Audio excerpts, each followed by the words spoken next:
Hi everyone, we hope you're doing well. We're hanging in there though honestly, we haven't been getting much sleep lately. Today, we want to answer a question we get a lot: how do we publish our audiobooks? First, we post most audiobooks on Patreon as paid content. They stay paid for a few months. After that, they become free to listen to on Patreon forever. A few weeks later, we post them on other places like YouTube, Facebook, and Twitter, X. Lately, things have been a bit slow in terms of new members. So we'd love your help. Please share our site with your friends or in places like Facebook groups, Twitter, X, Discord, Reddit, or novel forums. Even one share can really help us grow. Thanks so much for your support. I'm so happy, Hikaru. Really, so happy. Thank you. Truly, thank you. Hearing her continuous stream of gratitude from behind him, Hikaru's lips curved in a faint smile. Asia was an orphan, abandoned by her birth parents. One could well imagine how his words impacted her. Meanwhile, Estate, floating in the large tub, cast a sideways glance at Asia before leaning back as if to swim only to sink with a glug-glug. Hikaru, Estate just went underwater. Don't worry about it. Let's keep going. Chapter 41, Love Triangle in the Underworld. The Demon King's Castle. At that moment, Lucifer was meeting with the heir of the House of Grimoire. Seated in the shadows, the figure radiated an unusual aura. Half of his body was illuminated by lamplight, his silk robes exuding a majestic authority. Even among the four great Mao, Lucifer was special. Only the strongest devil could bear that title. Lord Lucifer. Ryaz Grimoire spoke calmly, making a straightforward report regarding the fallen angels. I already know everything you've mentioned. You did well this time, especially ensuring that the divine dividing Red Dragon Emperor's gear did not end up in the enemy's hands. It's all thanks to Hikaru. I only handled the aftermath. Ryaz sighed inwardly. Then why not tell me more about this classmate of yours, Hikaru? From the shadows emerged a young, handsome face. I've heard you've been getting close to this Hikaru recently. Is he your boyfriend from the human world, little Ryaz? No longer using a low, serious tone, his voice now held curiosity, even mischief.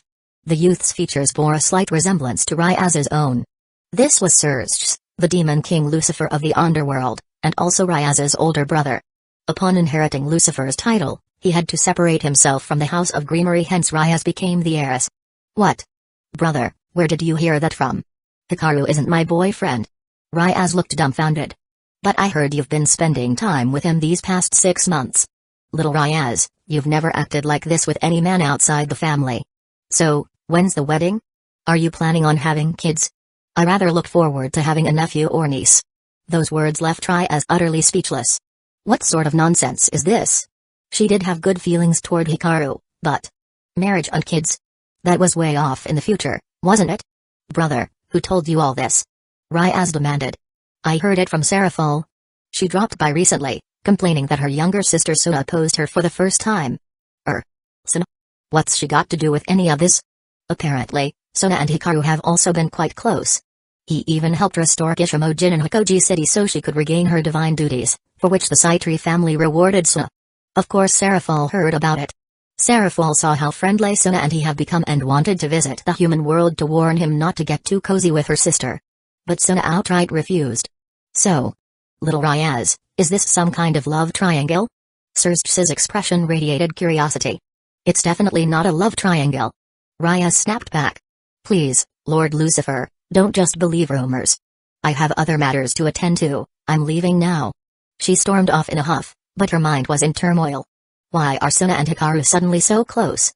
Suna had a great relationship with her sister, the Demon King Leviathan Seraphol, but now they were arguing over Hikaru?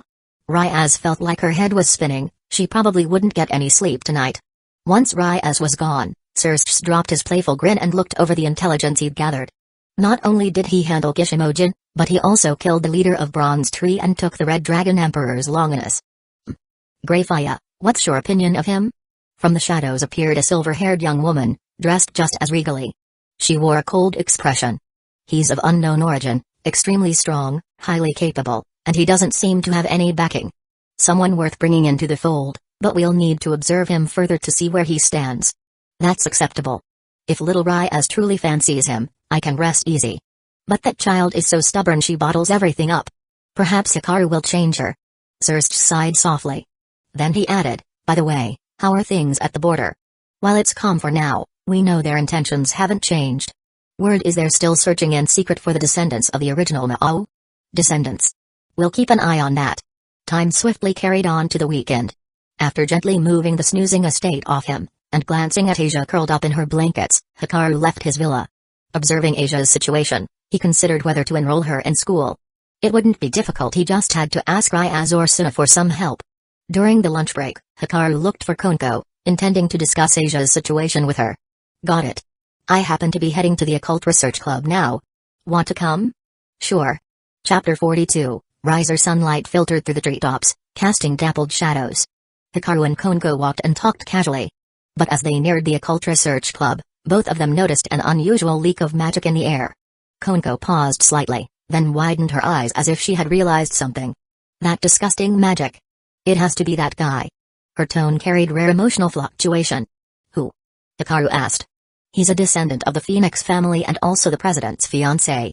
Even as Konko explained, Hikaru already understood. This was a plotline he was very familiar with. He just hadn't expected to stumble upon it today. Konko kept an eye on Hikaru's expression, then added, but the president hates him. Well, since we're already here, let's go in and take a look.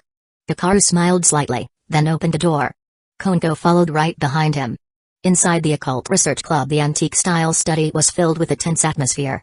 Ryaz Greenery and Akano Heimjima had dropped their usual smiles, their gazes cold as they stared at the blonde-haired man seated on the sofa. He was dressed in a red suit, but his jacket was left open, revealing his chiseled chest and abs. A thick gold chain hung around his neck, making him look like one of those arrogant rich kids you'd see in short videos online. Behind him stood a group of female devils, all different in appearance, his personal servants.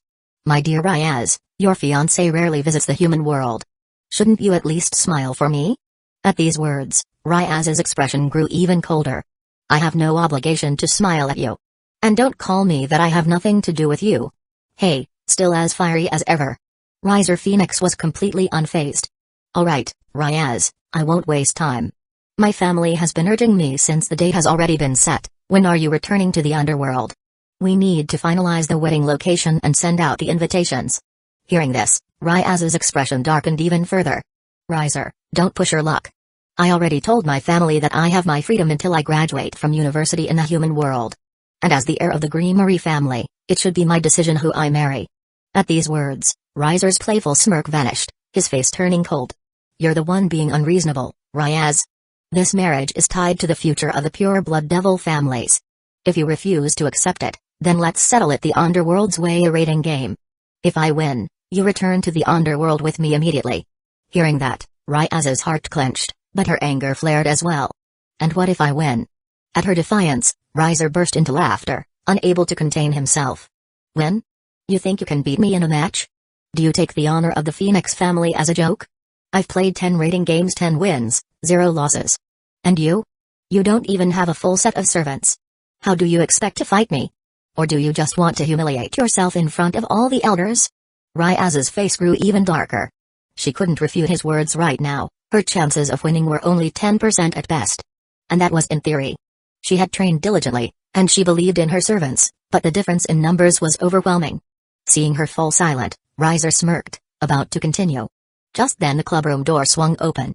Everyone turned their gazes toward the entrance. Their eyes landed on Hikaru and Konko. Oh, upon seeing Hikaru, the female devils behind Riser let out soft gasps. Who was that? He's so young. And so handsome. I thought Lord Lucifer and Lord Beelzebub were already the peak of male beauty, but is there really someone this handsome in the human world? Who is he? And why is he here?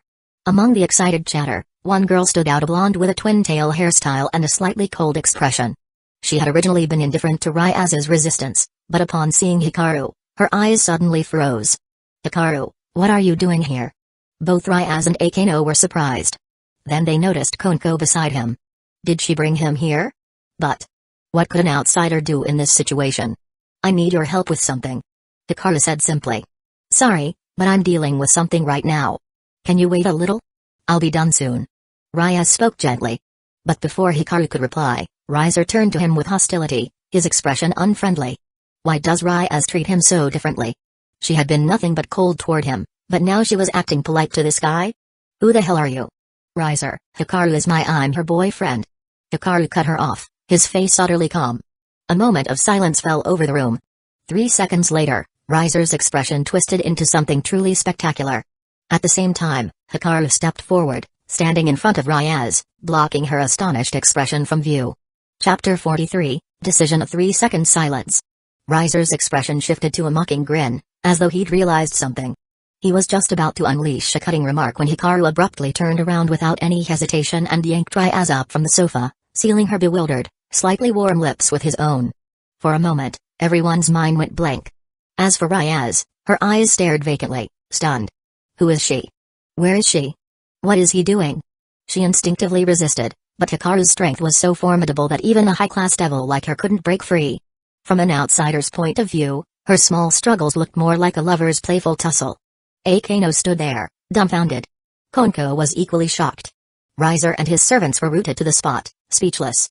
There's a saying about 4 absolute hatreds that cannot be forgiven: murder of one's father, theft of one's wife, destruction of one's nation, and annihilation of one's clan. If Riser could endure this, he might as well be named Ninja Turtle. Sure enough, in the next second, a surge of crimson flame roiled around Riser, and waves of magic poured forth from his body like a raging tide. The hostility of a pure-blood high-class devil filled the room. Everyone except Hikaru felt a chill course down their spines, every pore prickling. Akeno and Konko reflexively prepared for battle under Riser's tremendous pressure. The air was laced with the scent of scorching flames hotter than the height of summer. At that moment, Hikaru calmly released Ryaz from his grip. She came back to her senses, face flushed and eyes furious. Riser, this is my domain. What do you think you're doing? Ryaz? Technically, you're still my fiancé.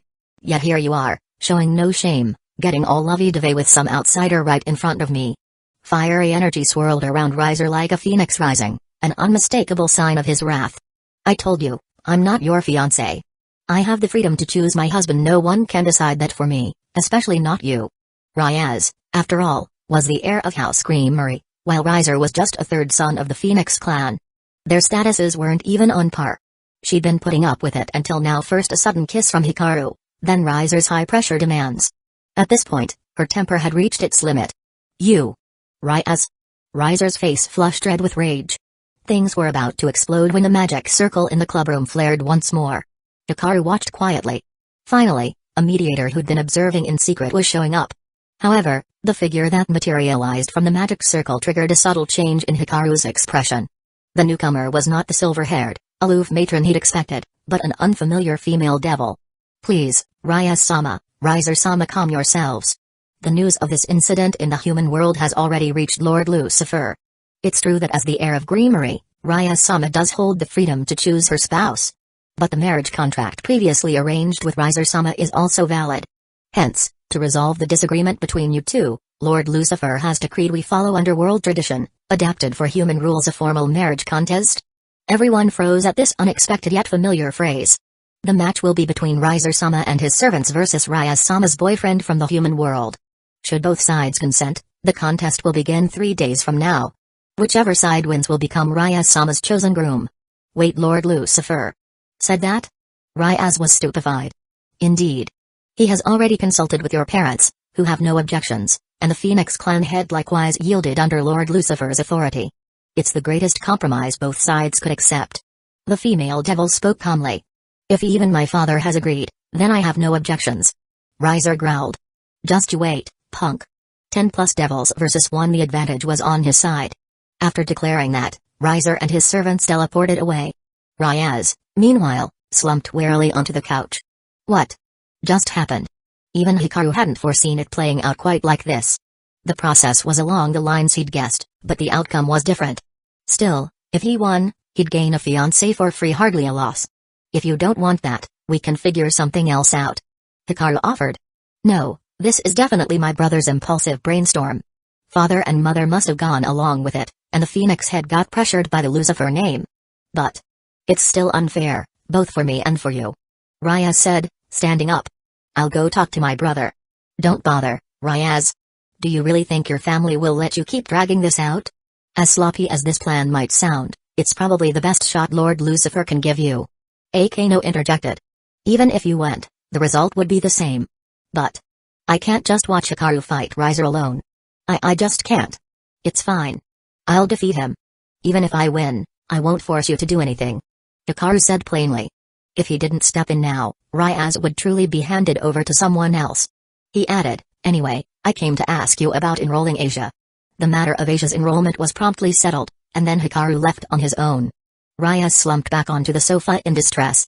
Kano, observing her state, tried to console her. If Hikaru wins, Riser will never bother you again. Plus, Hikaru is tall, handsome, powerful, and backed by no particular faction. And he's polite but firm with you. Where else can you find such a catch? If you feel guilty about letting him fight alone, I can fill in as his fiancé in your place. Kano said with sincere earnestness, and Raya stared at her. By the look in Kano's eyes, at least 70% of that suggestion was genuine. Chapter 44, You serious? Kano, are you serious about this? Raya gazed into her friend's eyes. What do you think, Raya? If by then you turn him down, don't blame me for snatching Hikaru away. Kano's faint smile lingered. Seeing that, Raya felt a wave of complicated emotions. Anyway, I'm going to talk it over with Hikaru again. It's too dangerous for him to take on Riser and all his servants alone. Hikaru wasn't the least bit worried about the upcoming contest. At most, Riser's power amounted to that of a high-class devil. Even without using the Red Dragon Emperor's Gauntlet or his demon-slaying Holy Sword, Hikaru's own strength rivaled an ultimate-class devil. Now that he could freely use a balance breaker-level Godslayer gear, his power even exceeded that of an ordinary Mao. Even if the entire Phoenix clan young and old teamed up against him, they wouldn't be qualified to challenge him. As for revealing his Godslayer gear, Hikaru felt that merely showing his balance breaker abilities would be enough to make certain parties think twice about acting against him. Still, Hikaru was the sort of man who rarely felt secure. Merely having balance breaker was not enough, he wanted to reach the so-called Tyrant Dragon mode that fit his current ambitions and requirements. Returning to the classroom, Hikaru noticed a lot of stares aimed his way, but he was long used to it. Among them was one especially intense gaze. If looks could shoot lasers, Hikaru probably would have been burned countless times already by a certain golden-haired barking dog. After class, as he prepared to go home, a golden-haired figure suddenly dashed into his line of vision. Twin tails swung back and forth, hinting at the young lady's internal unease, and the girl's pretty face revealed some tension. Yet once Hikaru glanced at her, that anxious look was quickly tucked away. Hikaru, are you free this weekend? My mom says it's been ages since she last saw you, so she wants to invite you over for dinner. Her initial words came out haltingly, but she soon found her rhythm. Of course, having spoken, she entered the long, nerve-wracking wait for his answer. After all, she had never considered what she would do if he refused. Hikaru regarded this half-childhood friend with some amusement. In the past, before his awakening, they had attended the same school. Even after awakening, he kept in touch, though not as frequently. Once high school started, most of his energy went into training, and he neglected the girl's feelings. If he rejected her now, what would Dariri do? But in the end, he couldn't be that heartless. And the rating game was in 3 days on the weekend. Saturday is fine. Hearing those words, Dariri's eyes lit up, like flower petals blossoming in early spring. Even the air around her seemed sweet and enchanting. Then I'll tell Mom so she can get everything ready. I've also finished a new piece of artwork recently, and I'm sure it'll make you see me in a whole new light. Let's hope you've genuinely improved. With that, Hikaru stood and left the classroom. Dariri quickly grabbed her bag and followed. Speaking of which, ever since we started high school, Hikaru, you've been unexpectedly popular with the girls. It's like the entire school's eyes are on you. Even the top few most admired beauties have shown up to talk to you. She said it with a hint of jealousy. Given my attributes, it'd be strange if girls weren't interested. A sunflower always turns toward the sun. If you wanted to change that, you'd have to wait until the sun itself goes out. Dariri almost blurted out, "You narcissist." But glancing up at the young man beside her, she swallowed those words. As boastful as it sounded, it was true. Beyond that, there was a quality about Hikaru that pulled people in, a trait she found most captivating. Seeing that admiring look in Dariri's eyes, Hikaru offered a faint smile. Right before him stood the girl who had once been a brash barking dog. But was now different. They parted ways at the school gate. Dariri left somewhat reluctantly, reminding him more than once, "Don't forget come Saturday morning." Although her voice was not especially loud, many around them heard it and gossiped about the nature of their relationship. Hikaru paid no mind. After giving a small nod, he started up his motorcycle and sped home.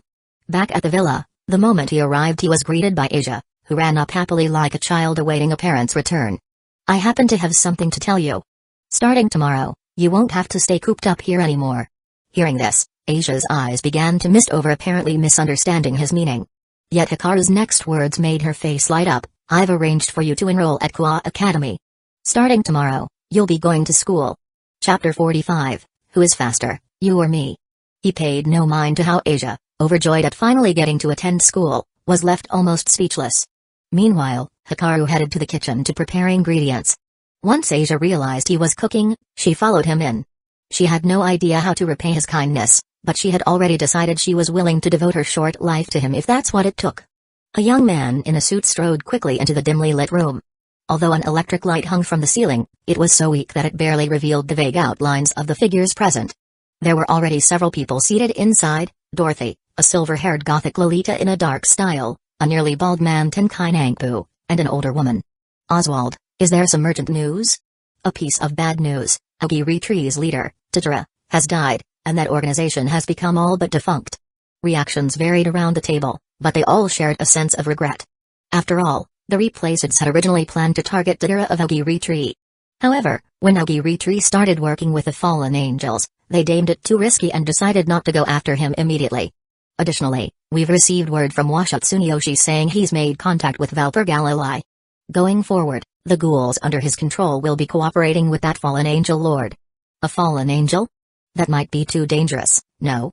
Even though after possession, outsiders can hardly tell anything is amiss, there's always the chance of something going wrong. Washatsunyoshi says it's safe to approach, nothing to worry about. As soon as Kobu can develop properly, we won't need to keep hiding like this. Compared to ordinary humans, ghouls, though still flesh and blood, lacking much supernatural power, were the Replaceds' top priority for overtaking.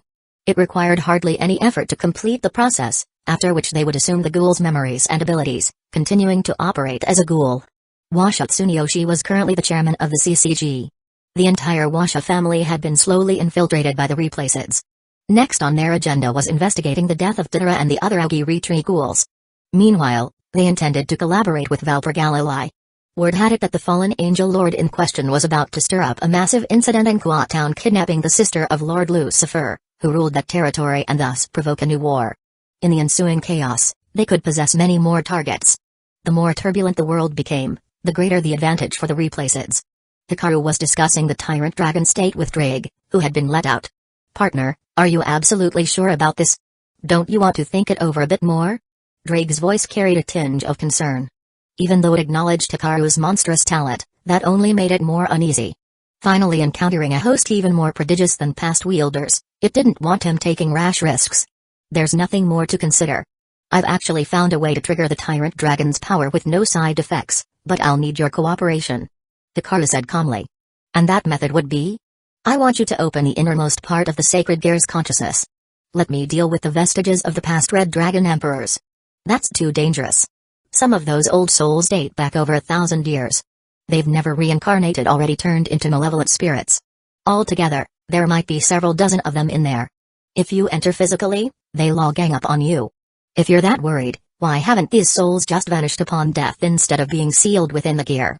Hikaru asked with a faint smile.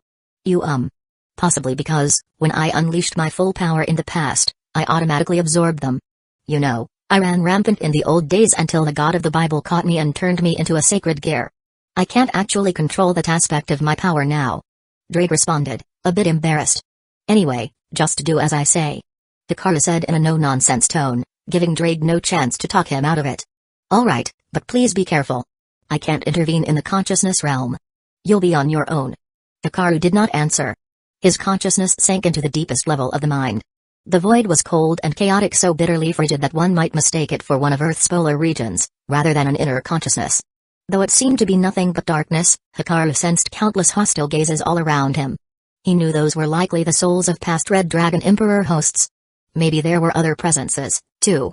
But it didn't matter. Hikaru had no interest in winning them over with words. In the end, truth belongs to the strong. Willing his idea into being, a small banner materialized in that void. Let's see whether your malice is stronger or whether my banner can absorb you faster. Chapter 46, Leaving the Two Alone. After about half an hour, Hikaru finally withdrew from the inner world of his consciousness. Just as he had suspected, the banner he got from Kishimoujin could indeed counter the lingering souls sealed within the sacred gear.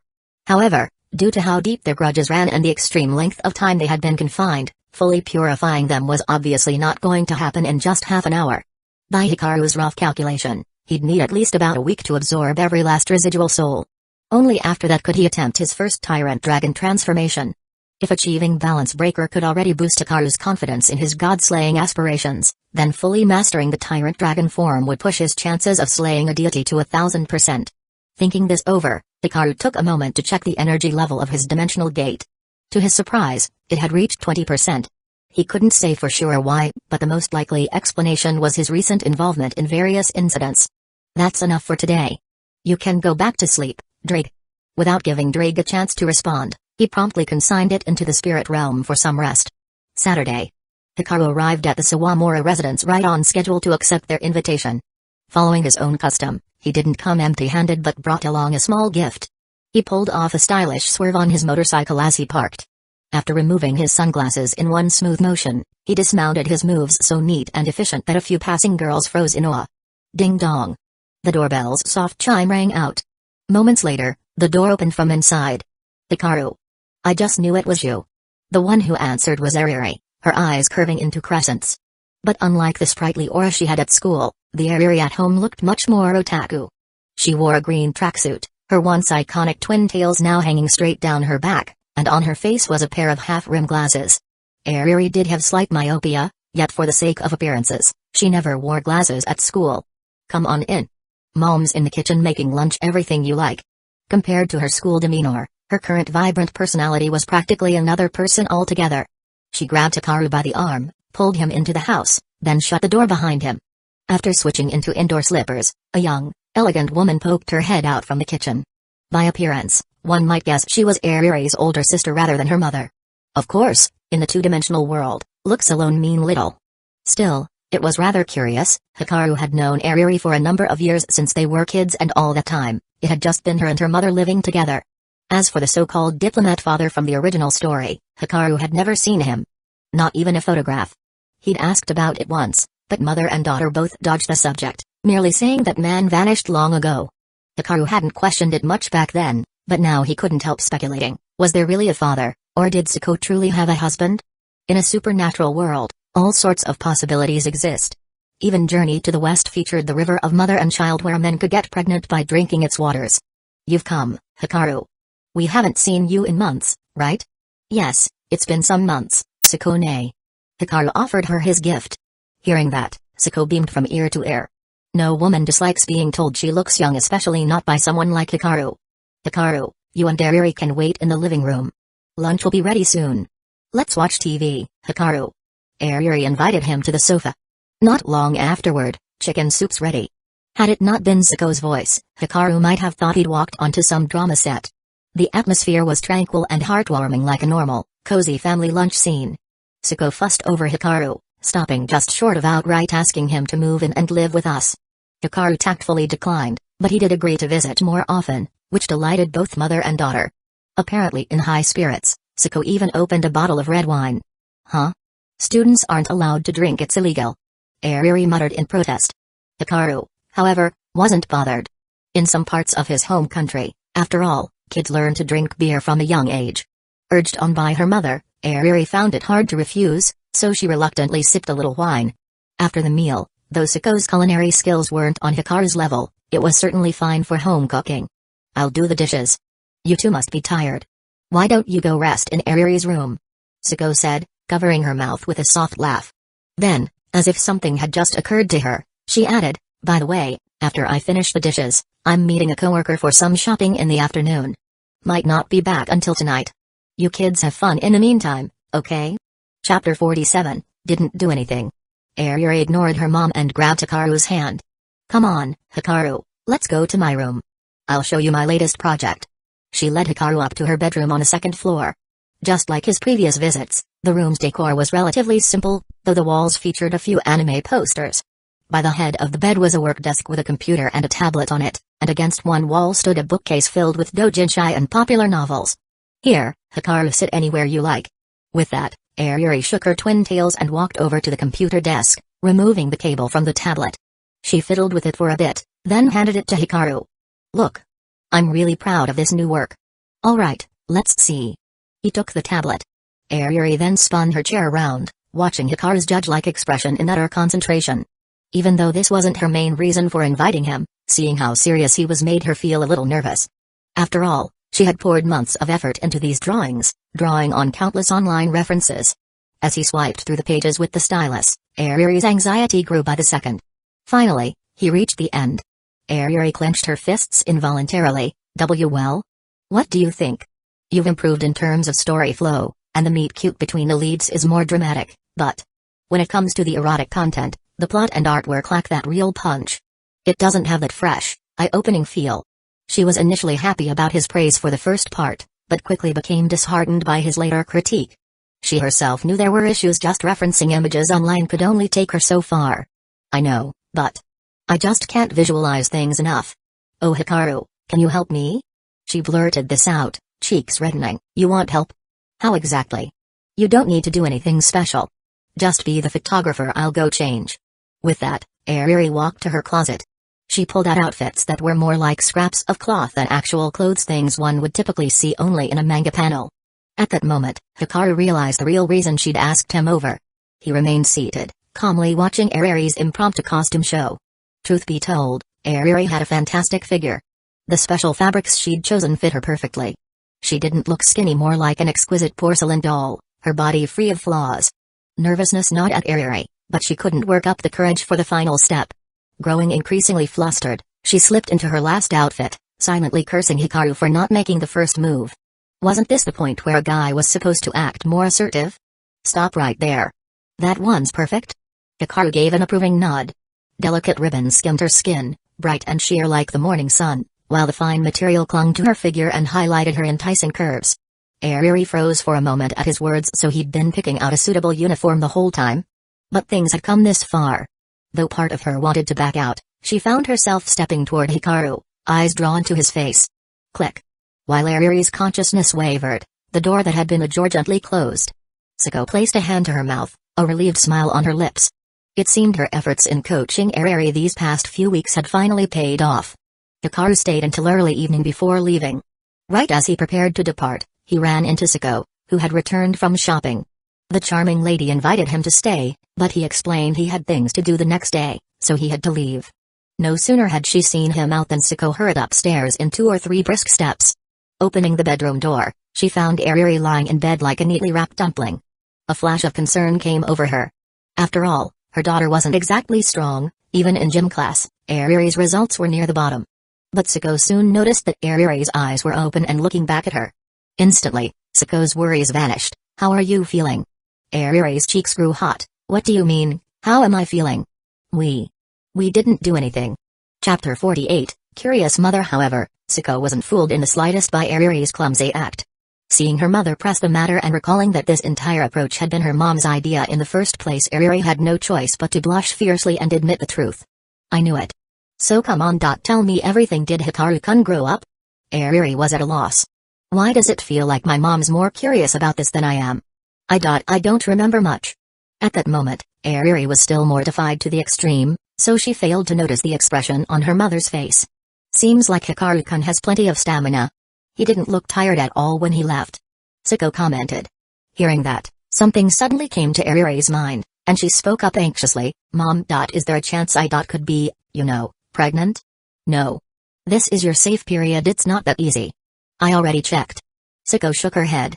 Oh, good. Ari breathed a sigh of relief. She was far too young to become a mother right now. So, was there anything else? Sako kept asking. No. Just got various positions, that's all. I gathered a lot of reference material. As she said this, Ari's cheeks turned crimson. Merely recalling everything made her want to bury herself under the covers. But Sako's curiosity wasn't so easily satisfied. Hurry and tell me in detail? Noticing her daughter's startled look, Sako realized she was getting too carried away. Ahem. I'm only worried about your health. If there's nothing else, that puts me at ease. Tonight I'll make some extra nutritious dishes to help you replenish your energy.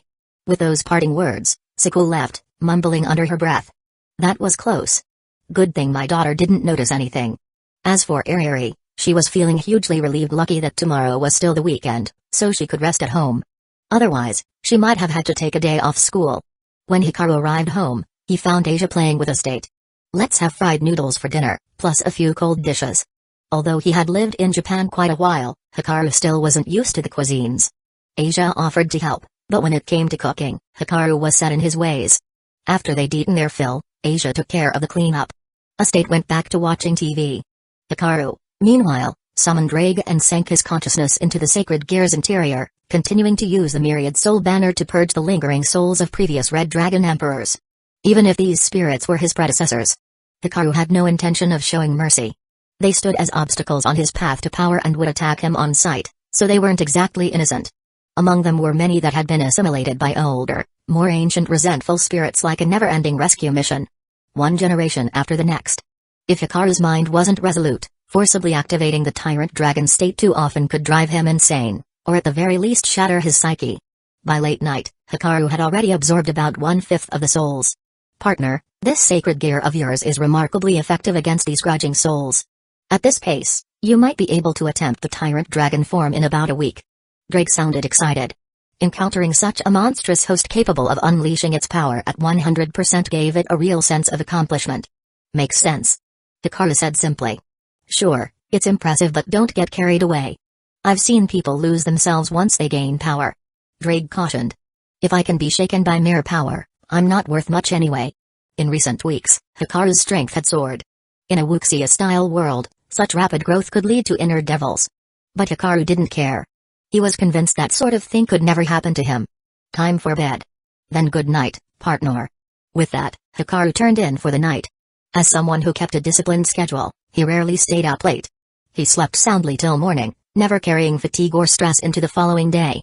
This evening, Asia wasn't in his room, but Estate was already curled under the blankets, dozing off with a little drool at the corner of her mouth. Hikaru affectionately snuggled the sword spirit's small body, using her as a soft, sweet-smelling pillow as he slipped into a deep sleep. The following day was still the weekend. Because Asia would be living with him for the long term, Hikaru took her out to the city market to buy some feminine necessities. At lunchtime, they stuffed themselves at a buffet, caught a movie in the afternoon, then finished with dinner out before heading home again. Hikaru glanced at the clock 7:40 p.m. While they were shopping, Konko had texted him that his match with Riser was scheduled for 8:00 p.m. tonight, but there was no need to go so early. He waited until about 20 minutes beforehand, then finally rose from the couch. Asia, you stay here. I might get home late tonight, so don't wait for me. After saying that, Hikaru hopped on his motorcycle and roared off into the night. Chapter 49, Raiding Game? Night had fallen, and faint lights glimmered through the darkness. Stars dotted the sky, while street lamps flickered against the nightscape. As the sound of the motorcycle engine died away, Hikaru dismounted with his usual calm demeanor. Tonight, Kua Academy was unusually quiet. Partly because it was the weekend, and partly because a basic repel outsiders barrier had been set up to prevent any accidental intruders during the night time. At the center of the campus, Ryaz Creamery and her group were waiting. Upon spotting Hikaru, they immediately came forward. I thought you weren't coming, Ryaz said with a complicated look on her face. After school that day, Ryaz had tried to find Hikaru to help him train in what little time they had, but he refused her offer. It didn't benefit him at all. However, Ryaz saw things differently. After being turned down, she went home sulking. When the weekend arrived and the match was about to start, she both hoped Hikaru would show up and felt uneasy about seeing him. Yet in the end, he came after all. Akano covered her mouth, laughing softly. Indeed, Hikaru does what he says he will. Thank you, Hikaru. The president's future depends on you. Konko and Yodokiba added with heartfelt gratitude. As Ryaz's servants, they were ashamed they couldn't offer more help themselves. Their only hope lay in Hikaru's intervention. Hikaru gave a small nod in response. Besides Ryaz and her group, two unexpected figures stood nearby, Sona Saitri and Tsubaki Shinra. Noticing Hikaru's gaze, Sona stepped forward to explain, Ryaz is my friend, after all. Her future's on the line, so of course I had to come see. Hikaru, be careful. Riser is strong, but more importantly, he has the Phoenix family bloodline. No matter what injuries he takes, he heals almost instantly. Many times in raiding games, he doesn't so much defeat his opponent as outlast them with his regenerative abilities. You have to watch out for that. Hikaru was well aware. A Phoenix's bloodline wasn't for show. Even if his head was cut off or his body shattered, he could recover. His healing factor surpassed even that of ghouls. At least with ghouls, you could destroy their Kagnorgan to halt their regeneration, but a pure blood devil of the Phoenix family had passive healing. Unless you sealed their magic entirely, they could recover from virtually any injury. Seeing everyone's grim faces, however, Hikaru's mind wandered for a second. If that's how it works, then wouldn't a female Phoenix devil's first time heal instantly too? But he only gave a curt, audible reply, "Understood."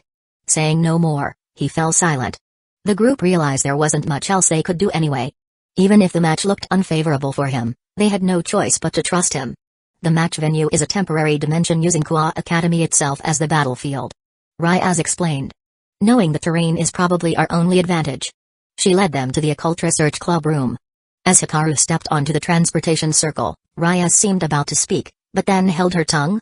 Quietly, Suna said, "Ryaz, at this point, relying on Hikaru is your only choice.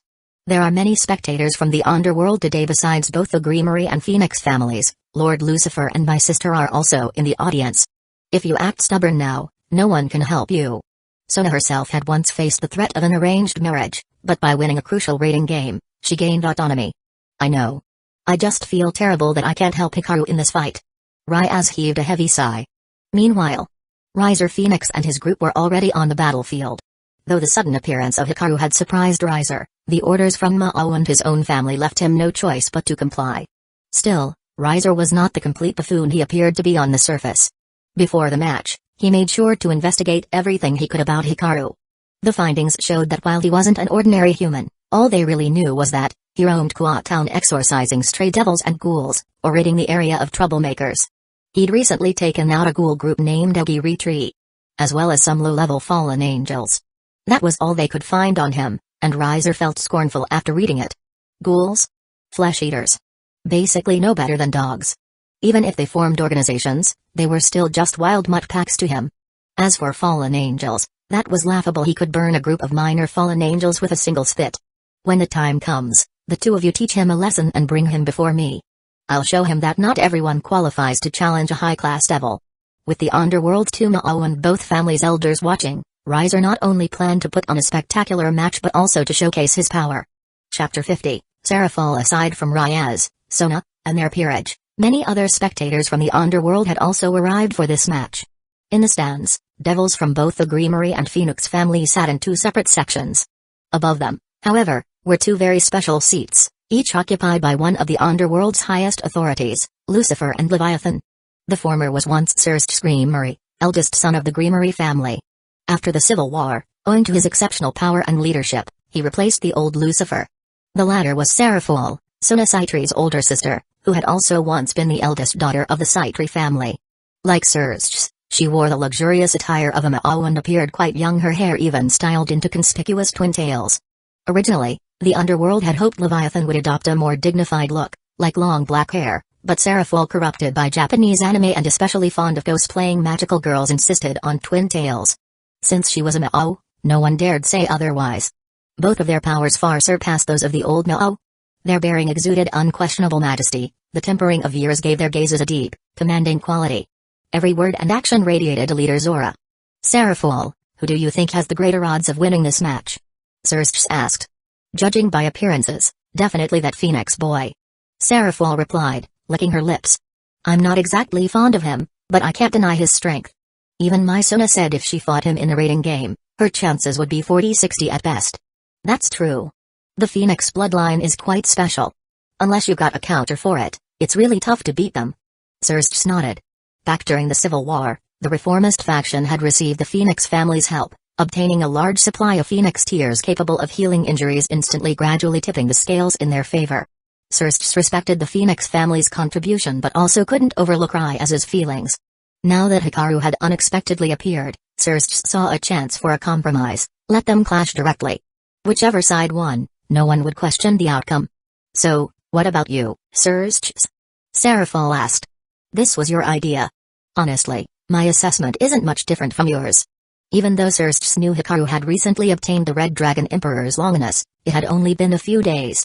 No matter how prodigious he might be, at best he would have only grasped the Sacred Gear's basic capabilities by now. The Red Dragon Emperor as one of the two heavenly dragons was undeniably powerful.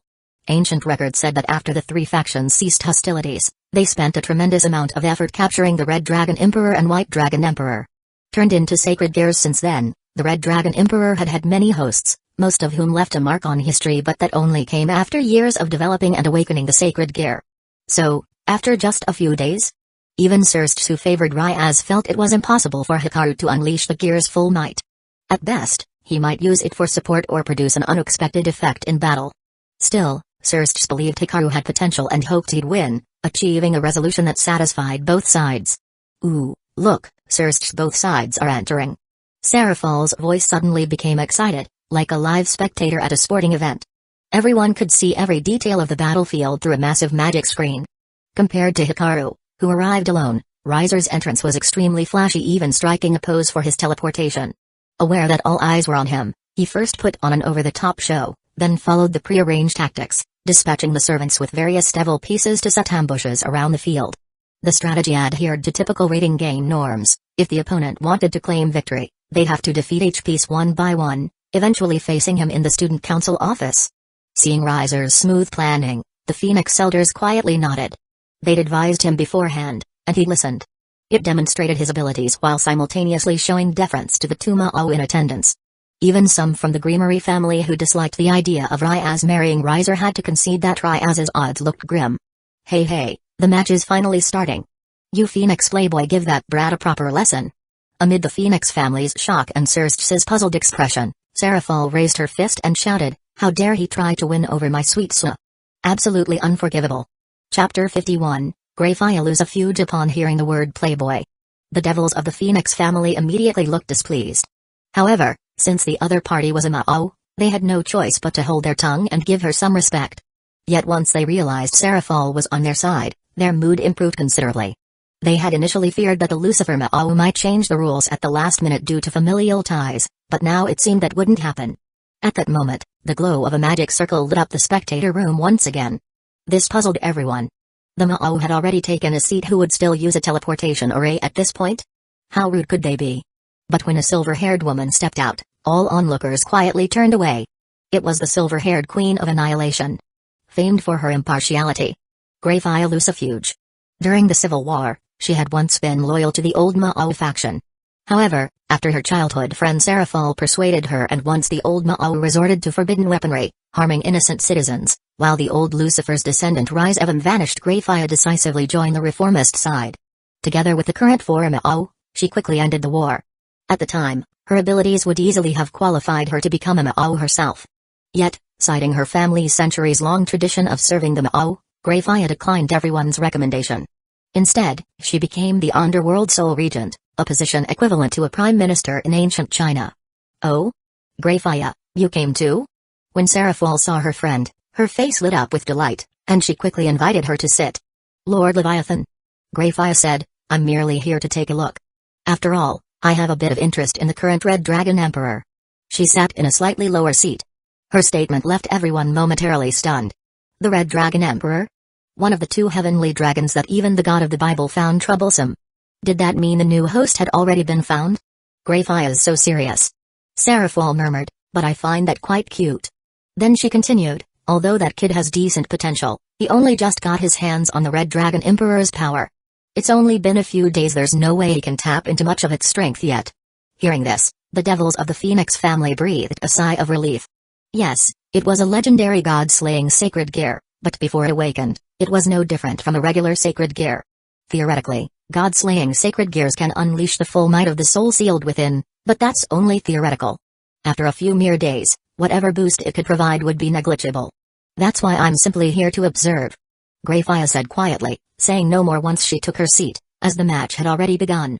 Meanwhile, in another room, specifically, the Occult Research Club in the human world, Ryaz, Sona Saitri, and their groups were watching both sides progress through a magical display. All of them felt some measure of worry. But since the Ma'au were personally present at the scene, there was nothing they could do. Riser isn't stupid. Sona analyzed. He'll distribute his peerage members along the route to both headquarters. First, he'll use his soldiers and the castle to wear them down. His knights will hide in the dark to harass with their speed, while his bishop provides support. And let's not forget Riser's queen, the Bomb Queen, who's a real headache. She can launch aerial attacks with astonishing destructive power. Of course, the biggest threat is Riser himself. If nothing unexpected happens, he'll definitely bring along Phoenix Tears to guarantee victory. In that case, Tsubaki Shinra asked, wouldn't that make Hikaru's chances of winning rather slim? She clearly didn't want Hikaru to lose. She had a bit of a soft spot for him. It's not as though he has no chance. Sona said, adjusting her glasses. Hikaru can use the power of light. If he can get in close, It might counteract Riser's regenerative ability. As long as he can finish Riser off within a short window, he still has a shot. Wait, Hikaru can use the power of light. Ryaz and her group were astonished to hear this. It was one thing to wield magic, but light-based power, too? Then again, Hikaru was human. Humans may not start off as strong as devils or angels, but they excel in adaptability. A long time ago, a great mage had analyzed demonic power so humans could also use magic, so it wasn't entirely impossible for a human to harness the power of light. Still, using both light and magic simultaneously was intriguing. Wouldn't they repel each other? And more importantly, how did Suna Saitri know so much about Hikaru? He helped me with a problem before the Kishimoujin case. You can look it up. Suna said. So he helped you with a request. Ryaz murmured, a complicated expression on her face, feeling as though something precious had been taken from her. Meanwhile, Hikaru finally confronted Riser's peerage. Handsome guy, I really don't want to fight you. One of the girls said earnestly. Would you just surrender? We'll let you go. Chapter 52, Transform. Yeah, give up already. We don't want you getting hurt. After all, there wasn't truly a life or death grudge here. These girls, attracted by Hikaru's appearance, felt reluctant to fight him. In their eyes, they were sure to win anyway. Granted, they did find persistence in a guy appealing, but injuries were still injuries. If his face were accidentally damaged, it would be a loss to women everywhere, and they'd feel bad about it. Calmly facing these young women, Hikaru spoke unhurriedly, don't worry. The battle will be over soon. No one's going to get hurt except your leader. Hearing Hikaru's reply, the girls didn't stop to wonder what he meant. Instead, they got a little excited. Even at a time like this, he's still worrying about them. What an idiot. He's always so full of himself, can't he see what's going on? Riser, watching through magic, was furious. He figured that if he didn't act now, the subordinates he'd worked so hard to gather would be taken away from him. After he finished speaking, Riser immediately ordered them to attack. Nothing we can do, our leader told us to fight. If we don't follow orders, we'll be labeled strays. Right after that, several of the girls, wielding things like nunchucks and chainsaw-like weapons, moved in. A knight hidden in the darkness also activated an acceleration ability, swiftly closing in on Hikaru, aiming to knock him out. However, when faced with this ambush from the shadows, Hikaru simply sidestepped to the left at an unhurried pace. Putting some distance between himself and his attackers, everyone watched as Hikaru's arm began to glow, revealing a crimson gauntlet. Yo, partner. You're letting me out so late? Don't you usually avoid staying up at night? Drake's voice echoed, sounding a bit drowsy. But Hikaru didn't answer. He simply activated the Sacred Gear's balance breaker. Henshin. From a short distance away, the girls saw a surge of flowing light spread over Hikaru like waves. A deep crimson aura wrapped around him. In the next instant, as if swept away by a gust of wind, that red aura vanished. In the blink of an eye, a red suit of armor appeared on Hikaru. With the tail behind him swishing in the air, everyone present and in the audience was stunned beyond words. Ryaz never expected this, Sona didn't either, and even Sursts and Leviathan were shocked that Hikaru could achieve Balance Breaker in just a few days. This was the Sacred Gear's ultimate power sealed away because it was so overwhelmingly strong. It could only be unleashed under extreme conditions. It wasn't that nobody could unlock Balance Breaker, but those who could were exceedingly few and far between. Every one of them was a standout among standouts. How is that possible? Hikaru. He can become like this? Ryaz's mouth hung open slightly. She had only expected him to use his Sacred Gear's abilities for support. Reality proved her wrong. What is that? A Longinus power? It's Balance Breaker. According to legend, only when the Sacred Gear wielder's emotions hit an extreme can its hidden power awaken. Ryaz are certain it's only been a week since Hikaru got the Longinus? Suna adjusted her glasses. She'd given Hikaru a family grimoire as payment last time and had been meaning to ask about his progress, but they never got the chance. Now, could he have already mastered it all? I'm sure. That Longinus was originally in some ordinary student's body, then it was seized by fallen angels in a snatching ritual. Kano, Konko, and I were there that night, and so was Hikaru. That's when he obtained it. They later erased that student's memories. He was just a regular person, so it didn't really matter. Still, Ryaz couldn't make sense of it. Is unlocking the Sacred Gear's Balance Breaker really so easy? So cool. Konko watched intently. That dark red armor was exactly to her taste. It's more than just cool. A Sacred Gear in its Balance Breaker state can unleash most of its original power. Hikaru was already on par with a high-class devil before. Now, he's at least on the level of an ultimate-class devil. Of course, that's just my assessment. I don't know the exact details. Sona analyzed calmly. In the audience, Hikaru's transformation caused quite a commotion. These devils, survivors of past wars, had all heard of the two heavenly dragons, some had even seen them in person. Members of the Phoenix family gripped their seat arms, eyes wide in disbelief. Who on earth is this guy? It's one thing to have a Longinus, but he can even unlock its balance breaker? Sirs, what's going on? Didn't that kid just get the Longinus? Normally, you'd need at least a few years of training to get anywhere near balance breaker, right?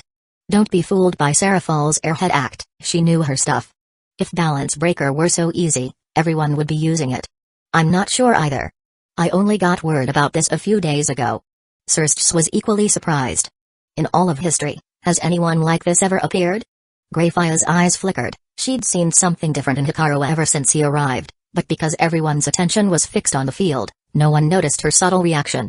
At that moment, Hikaru stood sideways in the arena, his gaze like a burning flame, piercing through the space and buildings to lock onto Riser in the student council office. Now. It's all about to end. Chapter 53. When the moment Hikaru activated his transformation, it caused an uproar outside the arena. Riser's spirit inside the arena was no exception. Although they had never heard of a forbidden form or anything about a Longinus or the Red Dragon Emperor, the aura now surrounding Hikaru was completely different from before. Riser keenly sensed the fluctuations of magic in the air. Upon hearing additional reports from his peerage, he slammed the table with a loud bang. Don't think I'm scared of you just because you have a Longinus. Despite saying so, Riser was still uneasy inside. Now he finally understood why the Lucifer Ma'au had allowed that one person to challenge him and his entire peerage. It turned out that Lucifer already knew the other side was the host of the Red Dragon Emperor. So they were the true challengers all along. All of you, attack at full strength. Don't hold back at all. But Riser's order received no response. And in the very next second, he heard a voice from outside the window. Beneath the fabricated moonlight, a crimson figure shone brilliantly. Even though there was no magic power swirling around that figure, it still gave Riser a tremendous sense of pressure. Faced with this, how could he not realize what was happening? Now, only he and his younger sister Ravel remained on the field. Ravel, support me from nearby, he said. But once again, there was no response. He instinctively turned around, only to see his sister staring blankly at the figure in the sky. After all, his family had merely placed her here to fill a slot and gain experience for future raiding games. Get down here. Suddenly, scorching magical flames rose around Riser. Crimson fire rapidly consumed the surrounding oxygen and formed into the shape of a phoenix around him. Go. The phoenix flapped its wings, scattering sparks toward the figure in the sky. It then collided fiercely, bursting into dazzling flames overhead. The entire school building shook. Success. Riser froze for an instant, but then his expression lit up in excitement. The Phoenix family's immortal flames not only grant eternal life, they're also intensely hot, strong enough to severely injure even a high-class devil if struck. So what if it's a legendary Longinus? His Phoenix clan was also one of the ancient pure-blooded devil families. Ryaz and Sunasitri, watching this, both grew tense. Though the power of the two heavenly dragons is famed worldwide, that doesn't mean you can just stand there and get hit. After all, it's still a human who's wielding the sacred gear. Yet when the flames dispersed, the crimson figure continued to hover in the sky, utterly unmoved. Smoke drifted away from Hikaru, revealing not a single wound on him. Impossible. It's not supposed to turn out like this. How can this happen? Riser couldn't fathom it. Even if he couldn't severely injure Hikaru, he should have dealt at least some damage. How could it be that absolutely nothing happened? Riser summoned his Phoenix flames again, this time even more of them, and sent them surging toward Hikaru. What a petty trick, Hikaru said calmly. He raised his right hand and made a casual slash. 3 of the flaming phoenixes disappeared in an instant. How is that possible? Riser was on the verge of breaking down. He had used his full strength, yet he couldn't even touch his opponent. How was he supposed to fight this battle? But with everyone watching, he had no choice but to grit his teeth and charge. The forbidden form of a Longinus should consume a huge amount of energy. As long as he could rely on his immortal body to outlast it, he would win in the end. It wasn't exactly an honorable plan, but all that mattered was the result. Are you planning to exhaust my strength by relying on your immortality? Hikaru asked in a mild tone. It's not impossible, but you're not strong enough to pull it off. Don't underestimate me, you bastard. Riser roared. Flames surged from him as he flew toward Hikaru. Never before had he been belittled like this. Hikaru still did not move. He only remarked calmly, I could keep killing you over and over until your magic is depleted, but that's too much of a waste of time. Let's do this instead. In the blink of an eye, Hikaru vanished from where he'd been, leaving only an afterimage. He reappeared directly in front of Riser, gathering magical power into his arm and slamming it into the very space Riser occupied. Boom. His crimson power shook the atmosphere, instantly shattering the battlefield space. Riser, badly injured, tumbled through the resulting rift, falling from the alternate dimension back into the real world like a broken rag doll. Though his immortal magic began to repair his body, it did so far more slowly than usual. Looking at the rift between dimensions, Riser reached out, but fell unconscious before he could do anything more. Ryaz and Sunasaitri were both stunned. Incredible. He even destroyed the space itself? Ryaz murmured. Adjusting her glasses, Sunasaitri added, it is indeed a way to win, but nobody in the rating games could normally pull something like that off. As expected, trusting Hikaru was the right decision. Akeno Himejima said, smiling with narrowed eyes. Back in the arena, Hikaru hovered in silence. He glanced upward. If a participant falls outside the arena, that counts as a loss, right? After a few seconds of tense silence, as the alternate dimension was about to collapse, a voice finally announced, Riser Phoenix has been forced out of the battlefield. The winner of this match is Hikaru, the human contestant. Chapter 54, Fiancé? The alternate dimension began to collapse. Only Hikaru and Riser's younger sister remained standing in the field. The petite girl watched the reddish-brown figure with a somewhat fearful gaze. Hikaru nodded slightly to her. As he turned around, his figure gradually faded and left that space. Ravel panted heavily, her gaze shifting from fear to longing. It seemed that she was in love. What? How could the host lose? Seraphal looked utterly incredulous. In that case, won't it be even easier for that handsome guy to capture Misuna-chan's heart? No way, I'm going to give him a piece of my mind right now. As soon as she finished speaking, Seraphal activated a magic circle and disappeared. Lord Lucifer, do you want us to stop her? Greyfire stood up. Hearing this, Serge gave a wry smile. Though Seraphal is outgoing by nature, she still knows her limits. But to be safe, Executor Greyfire, I'd like you to go. With that, the silver-haired she-devil also vanished via teleportation. Leaning back in his chair, Serge mused in admiration, I really didn't expect Hikaru to be this powerful. With the power of that Longinus, he's at least at the level of an ultimate class devil. When he finished, Serge turned his gaze to the seats below. Lord Phoenix, do you accept the outcome of this match? No need to say more, Lord Lucifer. Pureblood devils marrying among themselves is certainly a good thing. But it seems our two families were too greedy. Perhaps it's also because we've glimpsed hell firsthand during the previous war, said a middle-aged blonde man from the Phoenix faction as he rose to his feet. So that's the boyfriend Ryaz found in the human world? Actually, I'd like to thank him. My son, Riser, was sorely lacking in the experience of defeat. Relying on our clan's innate abilities, he has always been overconfident. This loss will teach him that even an immortal bloodline is not invincible. The Phoenix clan head spoke, revealing not the slightest dissatisfaction in his tone. For him to learn that lesson, the value of this engagement has already been proven, Lord Lucifer. Then he turned to the Greenery family's area. The current head of House Greenery also stood to address him. Your daughter has found herself a good partner. The underworld's future should be quite interesting. I truly never would have guessed it'd be my daughter. Maybe our Greenery family is simply good at treasure hunting. Elsewhere. After the match ended, Hikaru returned to the occult research club in the real world. As soon as he appeared, everyone crowded around him with congratulations. The one who really deserves the congratulations is Ryaz. Hikaru said, shaking his head. He felt no exhilaration in defeating Riser, though it wasn't without its rewards at the very least. He'd gained quite a few new admirers, right? That's right, President. You don't have to marry that jerk now, said Kiba Yodo. Hikaru, I really don't know how to thank you.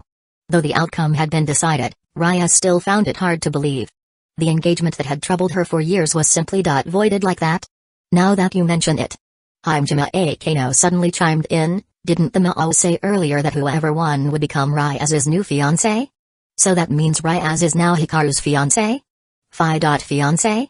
Ryaz's cheeks flushed slightly.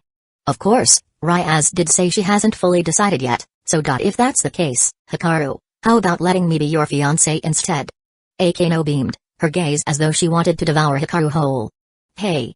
Akeno, I never said anything like though it did seem sudden. Ryaz wasn't actually against deepening her relationship with Hikaru. She wouldn't even mind giving him her first night.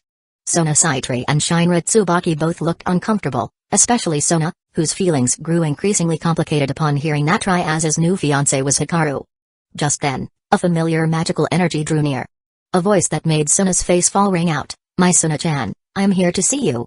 And that man over there is the human Hikaru, right? I'm warning you.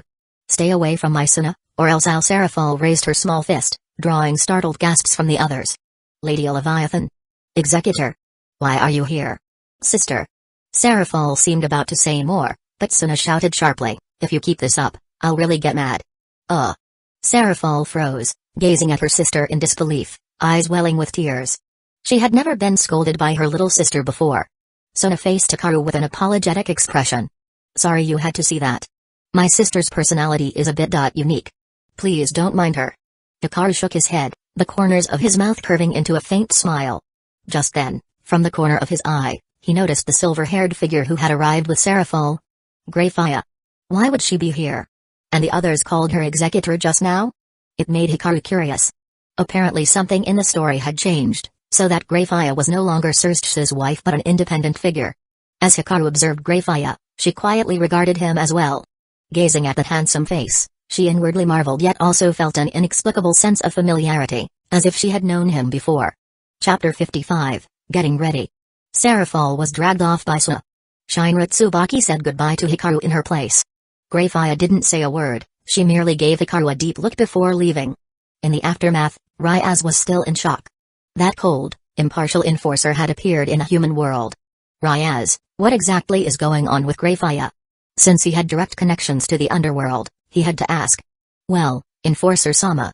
It's like this. It took Ryaz about 10 minutes to explain the public story of Greyfire's life. Hikaru fell into thought. The general process was the same as in the original plot. At first, she was part of the old Maawa faction, but eventually defected to join the reformists. However, the ending was different. Greyfire had become an enforcer, rather than Surst's maiden wife. She's single now? Hikaru asked. Of course. Enforcer Sama is so dignified and has never shown any interest in romance, dedicating herself wholeheartedly to her work. Ryaz replied, as though it were obvious. Then, as if she suddenly remembered something, she went on, my brother once pursued Greyfire Sama, but she turned him down in front of everyone without showing any mercy. He was depressed for quite some time afterward. It was something she'd heard from her mother. I see. Hikaru nodded. Any further questions would definitely just get a standard, canned response from them. But why are you asking, Hikaru? Don't tell me you're interested in Greyfire Sama. Ryaz didn't finish her sentence, but it was basically written all over her face that she suspected he was interested in Greyfire. But then again, what about her situation? Wasn't she Hikaru's fiancé? Or was she? What was she exactly? It's getting late. I should head back now. Hikaru said. He decided to look into this more thoroughly later. There was no rush now. Oh, right. Hikaru, I'll transfer your reward for this job to you as soon as possible. Ryaz suddenly said. Hikaru was about to say something, but then he saw the resolute expression on her face. Business is business. Even though I'm now your fiancé, we still have a partnership. You helped me in such a big way I can't just act like nothing happened. I thought maybe you'd think it over a bit more. Hikaru replied, slightly surprised. No, I've already reflected on it. My family has been running around on my behalf this whole time, and this time I even dragged into Maus and the Enforcer Sama. I don't want to keep disappointing them. Ryaz said, shaking her head. Hikaru, thank you so much for tonight. Hearing that, Hikaru just shook his head slightly. Then, under everyone's gaze, he drove away. Ryaz only came back to her senses after watching his car disappear around the corner. Well then, President, everyone, I should be on my way too, said Kiba. After the only male servant on site left, Akeno Himejima spoke up with a slight exasperation. Ryaz, let me just say it, your response earlier was really lacking in emotional intelligence, talking about being willful, talking about your family. What do you mean? Did I say something wrong? Ryaz asked in confusion. She had accepted the relationship, and was even planning to give Hikaru extra compensation. She thought she was covering all the bases. But it wasn't just Akeno who disagreed. Even Konko shook her head repeatedly. To Hikaru, it probably sounded like you're only accepting yourself as his fiancé because of your family, and not because you like him. That might be how it came across, huh? Ryaz replied, dazed. She was clueless about romance, but now that Akeno had pointed it out, she realized she might have messed up. Is there any way to fix this? She asked. She didn't dislike Hikaru. She was okay with forming a new engagement with him. Arranged marriages in the underworld weren't that uncommon. Ryaz herself didn't find them problematic. The only reason she had refused last time was because she simply couldn't stand Razor. There is, but you have to pay a bit of a price, like your first night, for instance. Akano said, squinting mischievously. That direct? But isn't that a bit too much of a leap? And I'm not ready for that. Raya said. Despite devils typically being more forthright with their affections, that was still a big challenge for her. It's fine if you're not ready. As long as he's a normal guy, he'll go for it. If not, I can fill in on your behalf. I wouldn't mind compensating Hikaru myself. Akano teased. No way. Don't push it, Akano. I'm the one who's his fiancé, so leave it to me. Raya said, taking a deep breath. I'll find a time to ask him out. Alright, go for it, then. I'll be heading home, too. Akano sighed gently, surprised at Rya's resolve, but she was confident she'd still have a chance someday. Meanwhile, Hikaru had returned home. Asia and Estate had both dozed off, though it looked like they'd stayed out waiting for him. He carried them to his room before sitting down to think about everything that had happened tonight. His goal of annulling Rya's engagement had been accomplished, and he'd also obtained Rya's as his new fiancée. Moreover, through this battle, he'd noticed several things he needed to tweak about his balance breaker, and he'd made sure all those big shots in the underworld like the Mao, Greyfire, the Greenmurray, and Phoenix families were now fully aware of him. That was good for his future plans. He'd also gained something else. The interdimensional gate's energy level had increased from 20% to 50%. It appeared that defeating stronger foes granted much more energy. Recalling the Campione world's rogue gods, Campionas, and all those other major powers, Hikaru felt he had even more reason to hurry up and complete his Tyrant Dragon mode. Chapter 56, School Life. After all, relying on a forbidden hand alone is no guarantee of complete peace of mind. Even if the so-called disobedient gods in the Campione world are dismissed as false gods, once bound by myth, their power can hardly be called false. Only by fully mastering the Tyrant Dragon can one qualify to stand on the same stage as those disobedient gods. After tallying his gains, Hikaru slept soundly. He never carried over any fatigue to the next day. The following morning, the early morning air held a faint sweetness that lifted one's spirits. After recalling Estate, Hikaru headed to school with Asia. Strictly speaking, with his current status, he no longer needed the school as a stepping stone, but Hikaru didn't dislike campus life or studying, he only hated the boring piles of homework and exams. Thanks to his perfect scores in all subjects, he simply didn't bother with any assignments besides the required tests. Even in class, as long as he didn't disturb other students, he could do whatever he liked. Hikaru, Asia, you're here. Konko greeted them. Go on. Hikaru patted Asia's head. Since enrolling, she had become the class's second mascot, inseparable from Konko. Ah. Hikaru-kun. After taking his seat, a voice came from nearby. Ariri lay sideways on her desk, looking at Hikaru with an almost fairy-like face and a silly grin. What is it? Hikaru asked. It's nothing. I just felt like calling you that. Ahem, back to business. You criticized me before, so I've been making changes. There shouldn't be any issues with my artwork now. Once the final piece is done, could you take another look? Half her face was squished against the desk, making it look distorted, but Hikaru didn't reply. He merely smiled faintly. Ariri immediately realized how she must look. Her pale cheeks grew visibly red. It's not what you think. I'm serious this time. She lowered her voice in a pleading whisper. Please, don't look at me like that. Then let's wait until this Saturday. I'll visit you again. Hearing Hikaru's response, Ariri beamed. Soon after, some girl classmates called for her, and she reverted to her usual self. During lunch break, Hikaru received a notification from his bank. 100 million yen has been deposited. He replied briefly, thanks. Meanwhile, in the upper classroom, Raya stared at the two-word message on her phone, clutching it in both hands, unsure how to respond. After all, if she didn't say something more, as Akano suggested, it would feel too distant. She was his fiancée now. No need to thank me. That's no good. Just as she typed out those words, a voice sounded behind her. Akano gave a wry smile. You should be more direct in asking him out now, rather than circling around here. If you keep dithering, I really will make a move myself. Wouldn't that be too forward of me? Ryaz hesitated. Then let's say I'll go by myself this weekend, and you stay behind. That's definitely not happening. Ryaz said, rejecting the idea without a second thought. Nervously, she edited her text and sent it. Are you free this weekend? At the same time, Hikaru received her message. Akano, Konko, and the others would like to visit your place. He was hardly surprised. Feel free to come. Meanwhile, Akano rubbed her forehead as Ryaz stared at her phone screen, flustered. Ryaz, you're usually so composed and elegant. How is it that you can't even manage a single sentence now? I don't know. It's like what I'm thinking in my head and what I actually type are completely different. Ryaz threaded her fingers through her crimson hair, feeling for the first time that being in love might be harder than any rating game.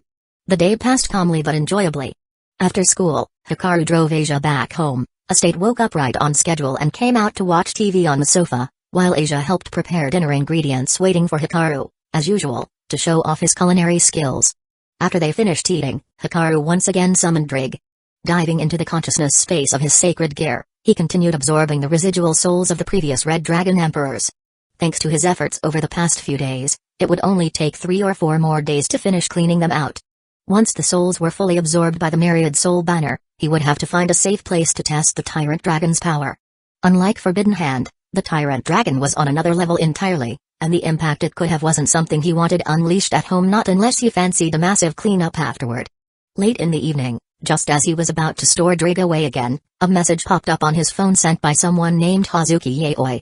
Chapter 57, Self-Slitted Maiden of 1,000 Souls. He more or less figured out what was going on. It wasn't that someone had came to ask about the curse on Hazuki Aiko, but rather that something troublesome had happened. What's wrong? About Sister Aiko's curse, big bro, have you rested enough?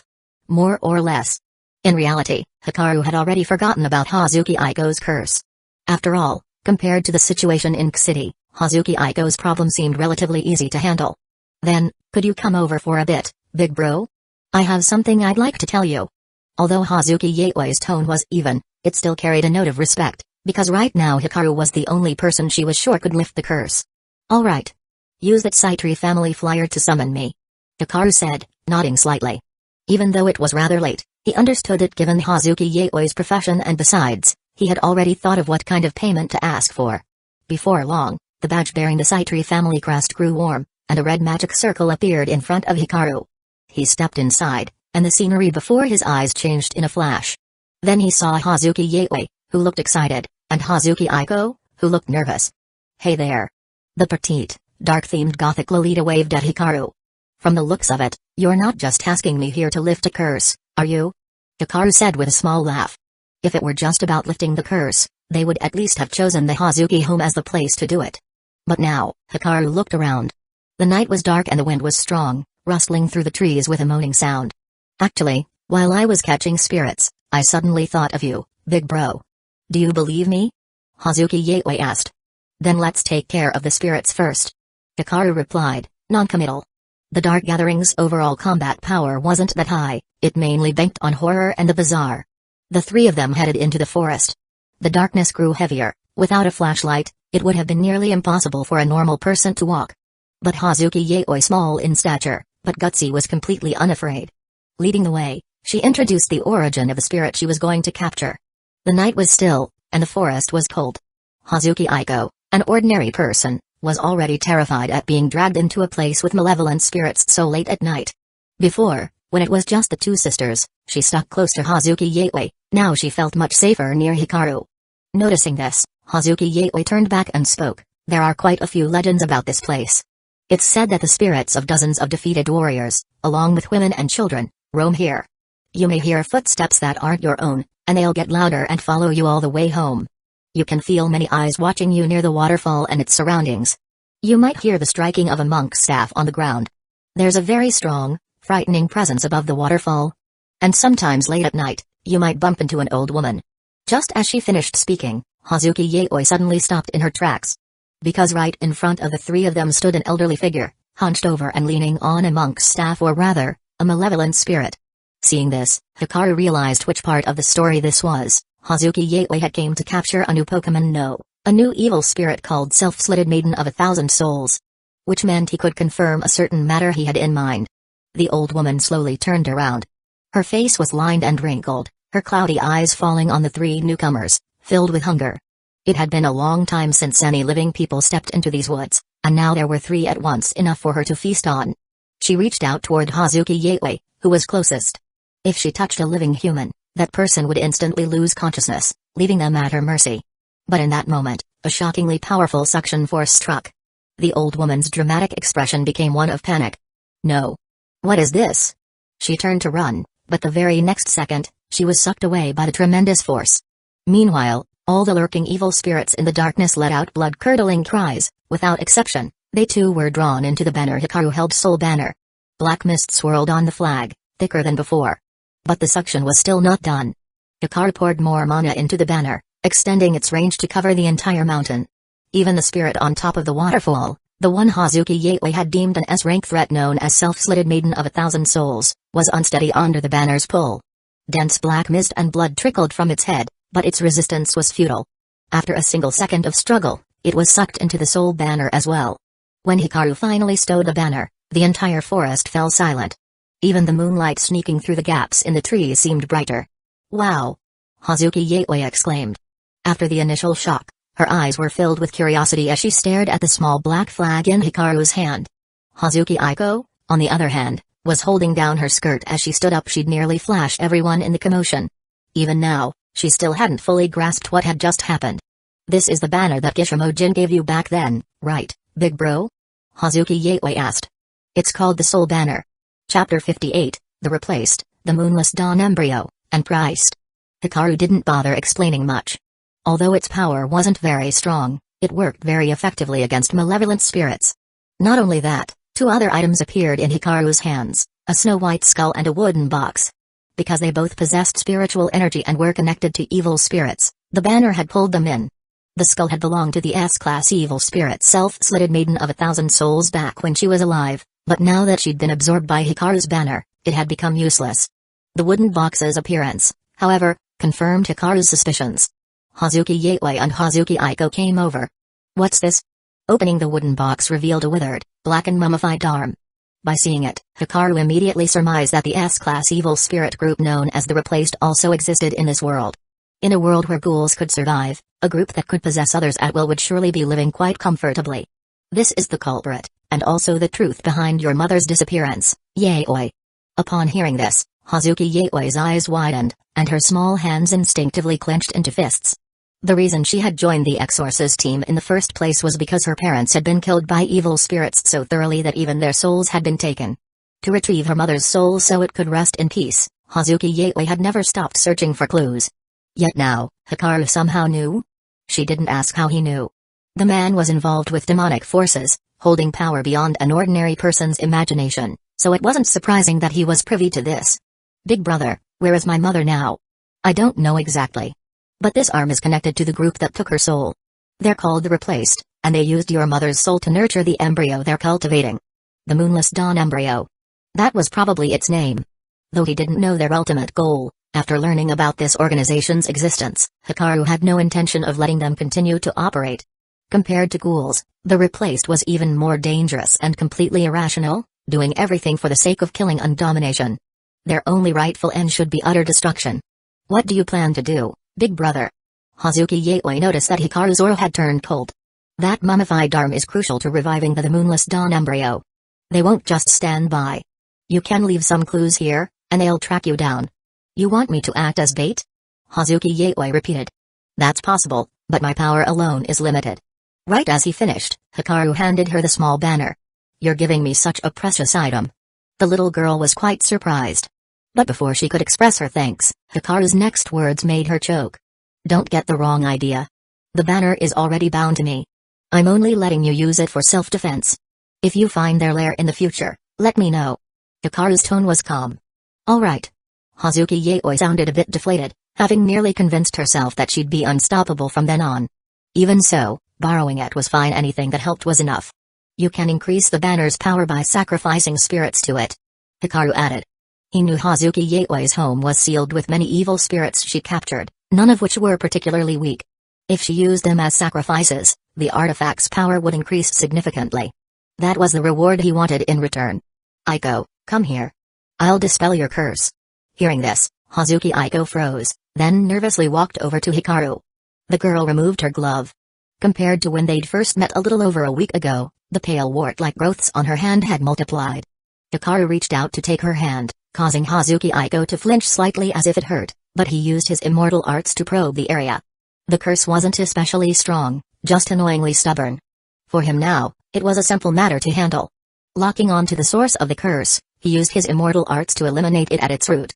The entire process took less than 10 seconds. In an instant, The pale wart-like growths on the girl's hand withered and calcified, and when touched, crumbled into dust that drifted away. Feeling the normal sensation return to her hand, Hazuki Aiko stood there in a daze. Hazuki Yaoi stared intently at the girl's hands, then smiled. "That's great, Aiko. It won't hurt anymore." The little girl felt relief for Aiko's sake and greater gratitude toward Hikaru. But just as she was about to bring up the price she owed him, two magic circles lit up next to Hikaru. Sona Saitri and Shinra Tsubaki, dressed in Kwa Academy's girls' uniforms, appeared once again. Chapter 59, Liking. "Why are you here?" Hikaru looked at them. "I sensed someone using a flyer to issue a request, and I knew it must be you, Hikaru. I came here for two reasons. First, to formally apologize. Second, there's something I'd like to discuss with you." Sona Saitri casually glanced at Hazuki Aiko. "Her curse has been lifted? And the thing in your hands? It's not a good item." "Yes, it was Hikaru-san who helped." The wavy-haired beauty spoke up. "As for this mummified arm, Hikaru-san said that someone deliberately left it here to worsen the spirit that dwells in this place. If we take it away, it might draw those people out. They're the replaced, an evil spirit group that stole my mother's spirit." Hazuki Yaoi cast a glance at Hikaru. Seeing he was unmoved, she explained, "Their ability is very dangerous." The little girl gave a simple account, and Sona Saitri and Shinra Tsubaki's expressions changed. Taking over someone else's body and then continuing to live with their predecessor's abilities and memories? Such a thing actually exists. If they possessed the bodies of certain key figures in the human world or infiltrated the underworld, it would be a huge problem. Don't worry. Although low-ranking devils can't stop them, they can't possess mid-level or higher devils, since your souls aren't weaker than theirs. However, if you get killed, they can still take over a high-level devil's body." Hikaru said calmly. "Granted, it's not like they can defeat a high-level devil, anyway. So, Hikaru, are you planning to use that mummified arm as bait?" Sona Saitri asked seriously. "I'll have my familiars and servants assist as well." She couldn't stand the idea that this so-called replaced group had been quietly infiltrating under her nose. Ending that topic, Hikaru asked, "So, what is it you wanted to discuss?" "Here's the situation. My familiars recently discovered some stray priests and ghouls gathering near Hikoji City. I'd like your help, if necessary." Sona Saitri answered quickly. "Previously, in Kwa Town, ghouls allied themselves with fallen angels, so I'm worried they have other plans." While she was confident she could take care of those stray priests and ghouls, her cautious nature told her there was likely a larger conspiracy behind it all. So, she planned to hold off for the time being. "All right." Hikaru nodded slightly. He more or less guessed what plot arc was coming next: the Holy Sword User and the Fallen Angel Commander. The reason Fallen Angel Rainer and her companions came to Kwa Town might also be due to Kokobi Eel. Under the commander's orders, they used the Ogiritri, ghoul organization, as their lackeys, but because Tadara, the ghoul, had his own agenda, it ended in betrayal. In other words, that Fallen Angel Commander would be arriving soon. What Hikaru thought about first was the difference in strength between them. Although Kokobi Eel got plot-killed by the White Dragon Emperor in the story, in reality, Hikaru couldn't accurately gauge the Fallen Angel Commander's power. May be stronger, maybe weaker. Who could say for certain? But since he'd survived for so many years, he probably wasn't foolish. Daring to steal the church's holy swords and planning to kidnap Ryaz in an attempt to reignite war among the three factions showed he had brains, too. Hikaru had no illusions of absolute safety. However, in a few days he would be able to test the Red Dragon Emperor's tyrant dragon form. By then, regardless of whether Kokobi Eel was stronger or weaker, Hikaru was certain he would win. Hazuki Yaoi and Aiko drove away. Both women felt somewhat reluctant to part with Hikaru. "Sis." The waiting Hazuki Aiko heard Yaoi's voice. "Do you like Hikaru?" "Huh?" That question nearly made her swerve off the road. Hazuki Aiko quickly steadied the steering wheel. This is only the second time we've met. How can I like him already?" "So that means you do like him, right?" "Sis, you have my support." Elsewhere, Hikaru used a teleportation circle to leave Hikoji City. Sona Saitri watched where he disappeared and was about to leave when she heard Shinra Tsubaki speak. "President, you seem different from before." "In what way?" "You smile a lot more, especially when you're with Hikaru." "President, do you like him?" Sona Saitri's figure paused slightly. She turned around and fixed Shinra Tsubaki with a steady gaze. "I won't deny I have some fondness for him, but it's still too early for me to talk about marriage. Besides, don't focus only on me. You like him too, don't you?" Shinra Tsubaki froze. She was about to say something but was cut off. No need to answer directly. After all, you should know that Ryaz is currently his fiancé. Shinra Tsubaki neither confirmed nor denied it. But that wouldn't be enough to make her give up. In the underworld, it's not uncommon for male devils to have multiple partners. Such a small obstacle could be overcome. Chapter 60, Valper Galilei, Washoe, and Kokobi Eel. One day later, a member of the replaced named Oswald, wearing a suit, appeared in a forest. Surrounded by chirping birds and fragrant blossoms, his mood gradually sank. Upon reaching the bottom of a waterfall and discovering that the wooden box buried alongside the skull had vanished without a trace, his spirits instantly plummeted. Just then, an old woman holding a tin staff appeared behind him. "This won't do, Granny. I went to the trouble of setting up a whole Warring States era roleplay for you to keep watch here." Oswald narrowed his eyes and walked toward the old woman, smiling. I don't know. All I know is that late last night, a group of people suddenly barged in. They killed all the spirits here, and I think they took the wooden box as well." "Oh? Who were they?" "Well, one was named Hazuki Yateway, and there were others, too." "I don't know. I really don't know anything." Seeing the old woman in such a deranged state, Oswald placed a hand on her shoulder. She had been like this ever since he discovered her as an evil spirit, granted her power, and assigned her this task. Now that he had the information, it was time to deal with the aftermath. "Don't worry, Granny." Right after he spoke, the old evil spirit's body suddenly swelled before exploding into a swirl of black miasma that dissipated into the air. Oswald took a deep breath, inhaling the miasma through his nose and mouth. When you do something wrong, you have to take responsibility. He then turned to look at Monk Tenkai Nankbu and Dorothy. "Looks like someone else took it." "It was indeed moved, I can sense its presence," the old monk said calmly. Failing in her surveillance and then simply finding peace was too easy a way out. "My apologies. But I just can't stand those who can't speak human language." Oswald put his hat back on. Hearing this, the monk shook his head. "No matter what, we must get it back. That mummified arm is absolutely essential to our goal." "Leave it to me," Oswald said with a shrug. "Then go quickly. We need to prepare a powerful body as soon as possible. We can't keep the guardian spirits waiting," the monk said. "I think we still have plenty of time, right? After all, no one's noticed us yet." Oswald shrugged again. "By the way, any new information from the Washoe Tsuneyoshi's side?" "They've already made contact with the stray priest and met Valper Galilei, the church apostate who heads the Holy Sword Users Project. Through him, those ghouls heard the voice of a cadre from the Child of God observers," the old monk said quietly. "They say simply hearing that person's voice made them sense a terrifying majesty and power. If an evil spirit appeared before him, it might be destroyed on the spot." "How scary. And what about that exorcist in town?" Oswald went on. "They've halted for now. Word is that this cadre from the Child of God observers will be active in both Hikoji City and town. We just need to focus on retrieving that arm," the monk replied. After that, the three high-level members of the replaced left, using the network they had built over decades to gather information on Hazuki Yateway. "I'll go meet her, okay? I'm really interested in her story. Maybe she's the same as us, taking over someone else's body," Dorothy said, raising her hand. No one objected. After all, the girl Dorothy had taken over had once been in the same elementary school as Hazuki Yateway. On a dark, windy night, at an abandoned factory near Hikoji City, a large number of ghouls and stray priests knelt in a gathering, faces filled with fear, worship, and fervor as they looked upon the being seated on a floating throne. He was clad in a jet black robe, his refined, pale chest visible through the open collar. Long black hair flowed down both sides like waterfalls. 10 black wings, 5 pairs stretched out behind him, perfectly symmetrical, and his eyes shone a blood-red hue.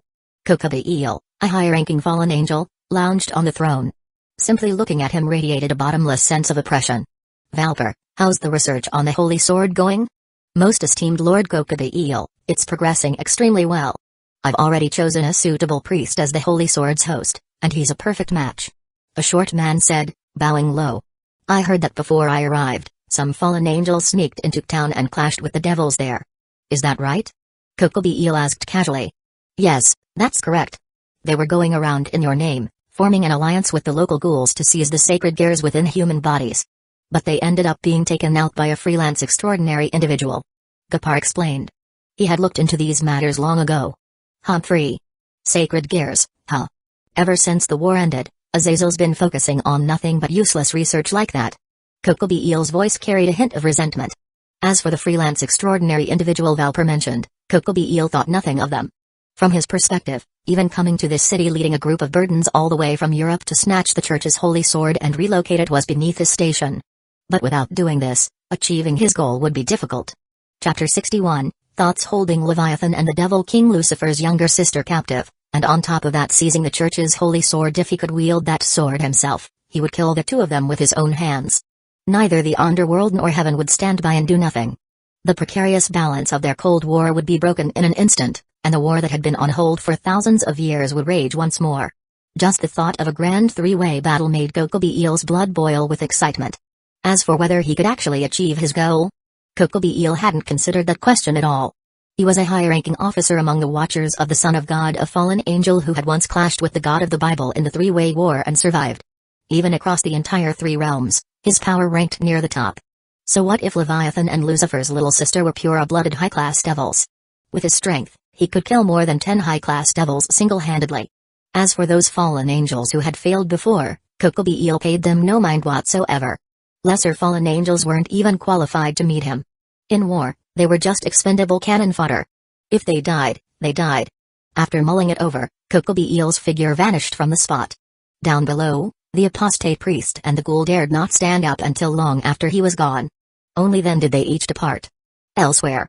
After Hikaru parted ways with the Hazuki sisters last time, they had been in more frequent contact than ever.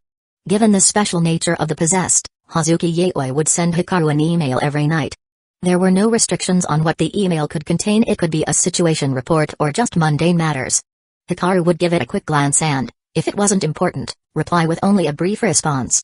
Besides dealing with the possessed and Kokobi Eel, Hikaru spent even more time each day clearing out the lingering souls within his sacred gear's internal space. Even though he had temporarily lent out the soul banner, he had other methods at his disposal. Over the years, the residual souls of previous Red Dragon Emperors had accumulated, becoming something akin to a curse. By now, Hikaru had fully incorporated Senjutsu, immortal arts, into his training. Though he still needed time to master more complex techniques, removing a curse posed little trouble. Day by day passed. On the night before Saturday, within the deepest layer of the Red Dragon Emperor's gauntlet sacred gear, Hikaru finally purified the last wisp of the Red Dragon Emperor's remaining soul. It was rather like clearing the final stage in a game. This last remnant was more stubborn than all those before it, but it couldn't hold out forever. After half an hour of using his immortal arts and life aura in a war of attrition, he succeeded. In that moment, Hikaru's life aura, once scorching hot like the blazing sun, slowly faded, changing from a radiance so intense it inspired awe to a gently drifting, transcendent presence. Even Hikaru himself could sense how obvious this change was. "Hikaru, you feel different from before," Asian said worriedly. "Did something happen? Could it be from too much drinking and other excesses?" It's all my fault. If not for me, you wouldn't have ended up like this." At that, Asia's mood plummeted, blaming herself for the changes in him. "It's not your fault," Hikaru replied, still in high spirits. In truth, it was the result of his Senjutsu breakthrough. Originally, his life aura was burning and resplendent like the sun, but purifying the lingering souls over several days had tempered it to become internalized. Not only were his internal organs strengthened, but his lifespan also greatly increased by at least a few thousand years. Really?" Asia asked, worried he was just trying to comfort her. But seeing his honest gaze, she immediately believed him. "Come over here, Asia." "Oh, okay." Her eyes were already going hazy. Spring breezes blew along the road, where flowers and greenery bloomed in competition. At Arire's invitation, Hikaru visited her home once more. Come in, Arire's already waiting for you in her room," said Sayuri, greeting Hikaru eagerly as she took the gift he brought. "I won't bother you two. There's still a while before dinner." She bustled him toward the second floor, then covered her mouth to stifle a giggle. Yet when she saw his tall figure, she felt an unaccustomed flutter in her heart and silently berated herself. He was, after all, her daughter's boyfriend. How could she allow such thoughts? Upstairs, Hikaru knocked on the door, and Arire's voice called out from inside, "Hikaru? It's open, just come in." Chapter 62, Very Smooth. After walking in, Ariri was in the middle of creating something. Her creative process consisted of taking selfies with her phone while wearing a red capel, sheer black pantyhose, and an old-fashioned pair of round black glasses. Her silky, lustrous golden hair was done up in twin buns, and the slits on either side of the dress revealed flashes of her enticing skin tone. When Ariri saw Hikaru enter, she panicked for a moment, but her expression soon returned to normal. She then put down her phone and struck a ghostly pose for Hikaru. "How is it? Don't I look pretty good like this?" "It's indeed good," Hikaru replied. He sat down and leisurely offered his critique. "Even though you're blonde, it's surprisingly fitting with a capel." As he spoke, His gaze roved over the girl's body without the slightest reservation. That piercing look made Ariri a bit uncomfortable, though it did her no harm. It still gave her goosebumps. At the same time, she couldn't help recalling what happened a week ago. She quickly changed the topic. Hikaru-kun, why do I feel like you've changed from before? Perhaps. After all, even the sun doesn't stay the same forever. You really are vain. Ariri muttered softly. Still, she couldn't take her eyes off Hikaru's face. She couldn't deny his words, either. Beneath his midnight black hair was a calm face holding a slight smile. But above all else, there were those eyes so clear and tranquil. His irises were gray with a brownish hue, like amber, highly translucent and reflective, shimmering with layered iridescence under the light. This alone made for a strikingly stunning impression. Even though Hikaru had withdrawn the radiance of his life's essence, his appearance alone delivered a powerful impact on ordinary people. Simultaneously, he carried himself with such composure and detachment that, even as he stood like a blazing sun in everyone else's eyes, he looked completely at ease, almost as if he were in a plane separate from reality. That subtle aloofness didn't push others away, on the contrary, it made him even more captivating. Ariri used to think Hikaru was only so-so in terms of looks, but as she grew older, she found herself more and more mesmerized whenever she set eyes on him. Especially now, with Hikaru looking straight at her. Now, he was here just for her. Who wouldn't feel a little lightheaded? Sure enough, Ariri's cheeks flushed red, her heart raced, and a sultry light shone in her eyes, the sort that appears in a woman when she's fully bewitched.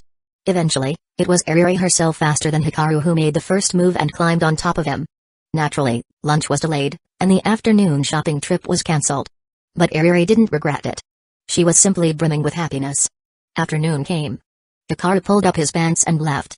The moment he stepped out, Sayuri stepped in, bombarding Ariri with more questions. Mom, don't tell me you have a thing for Hikaru? Ariri suddenly asked. That question silenced Sayuri for a beat, then she quickly brushed it aside with a forced laugh. But Ariri had seen it clearly. Twice, she'd noticed Sayuri's eyes light up whenever she looked at Hikaru. And it was quite the coincidence, wasn't it?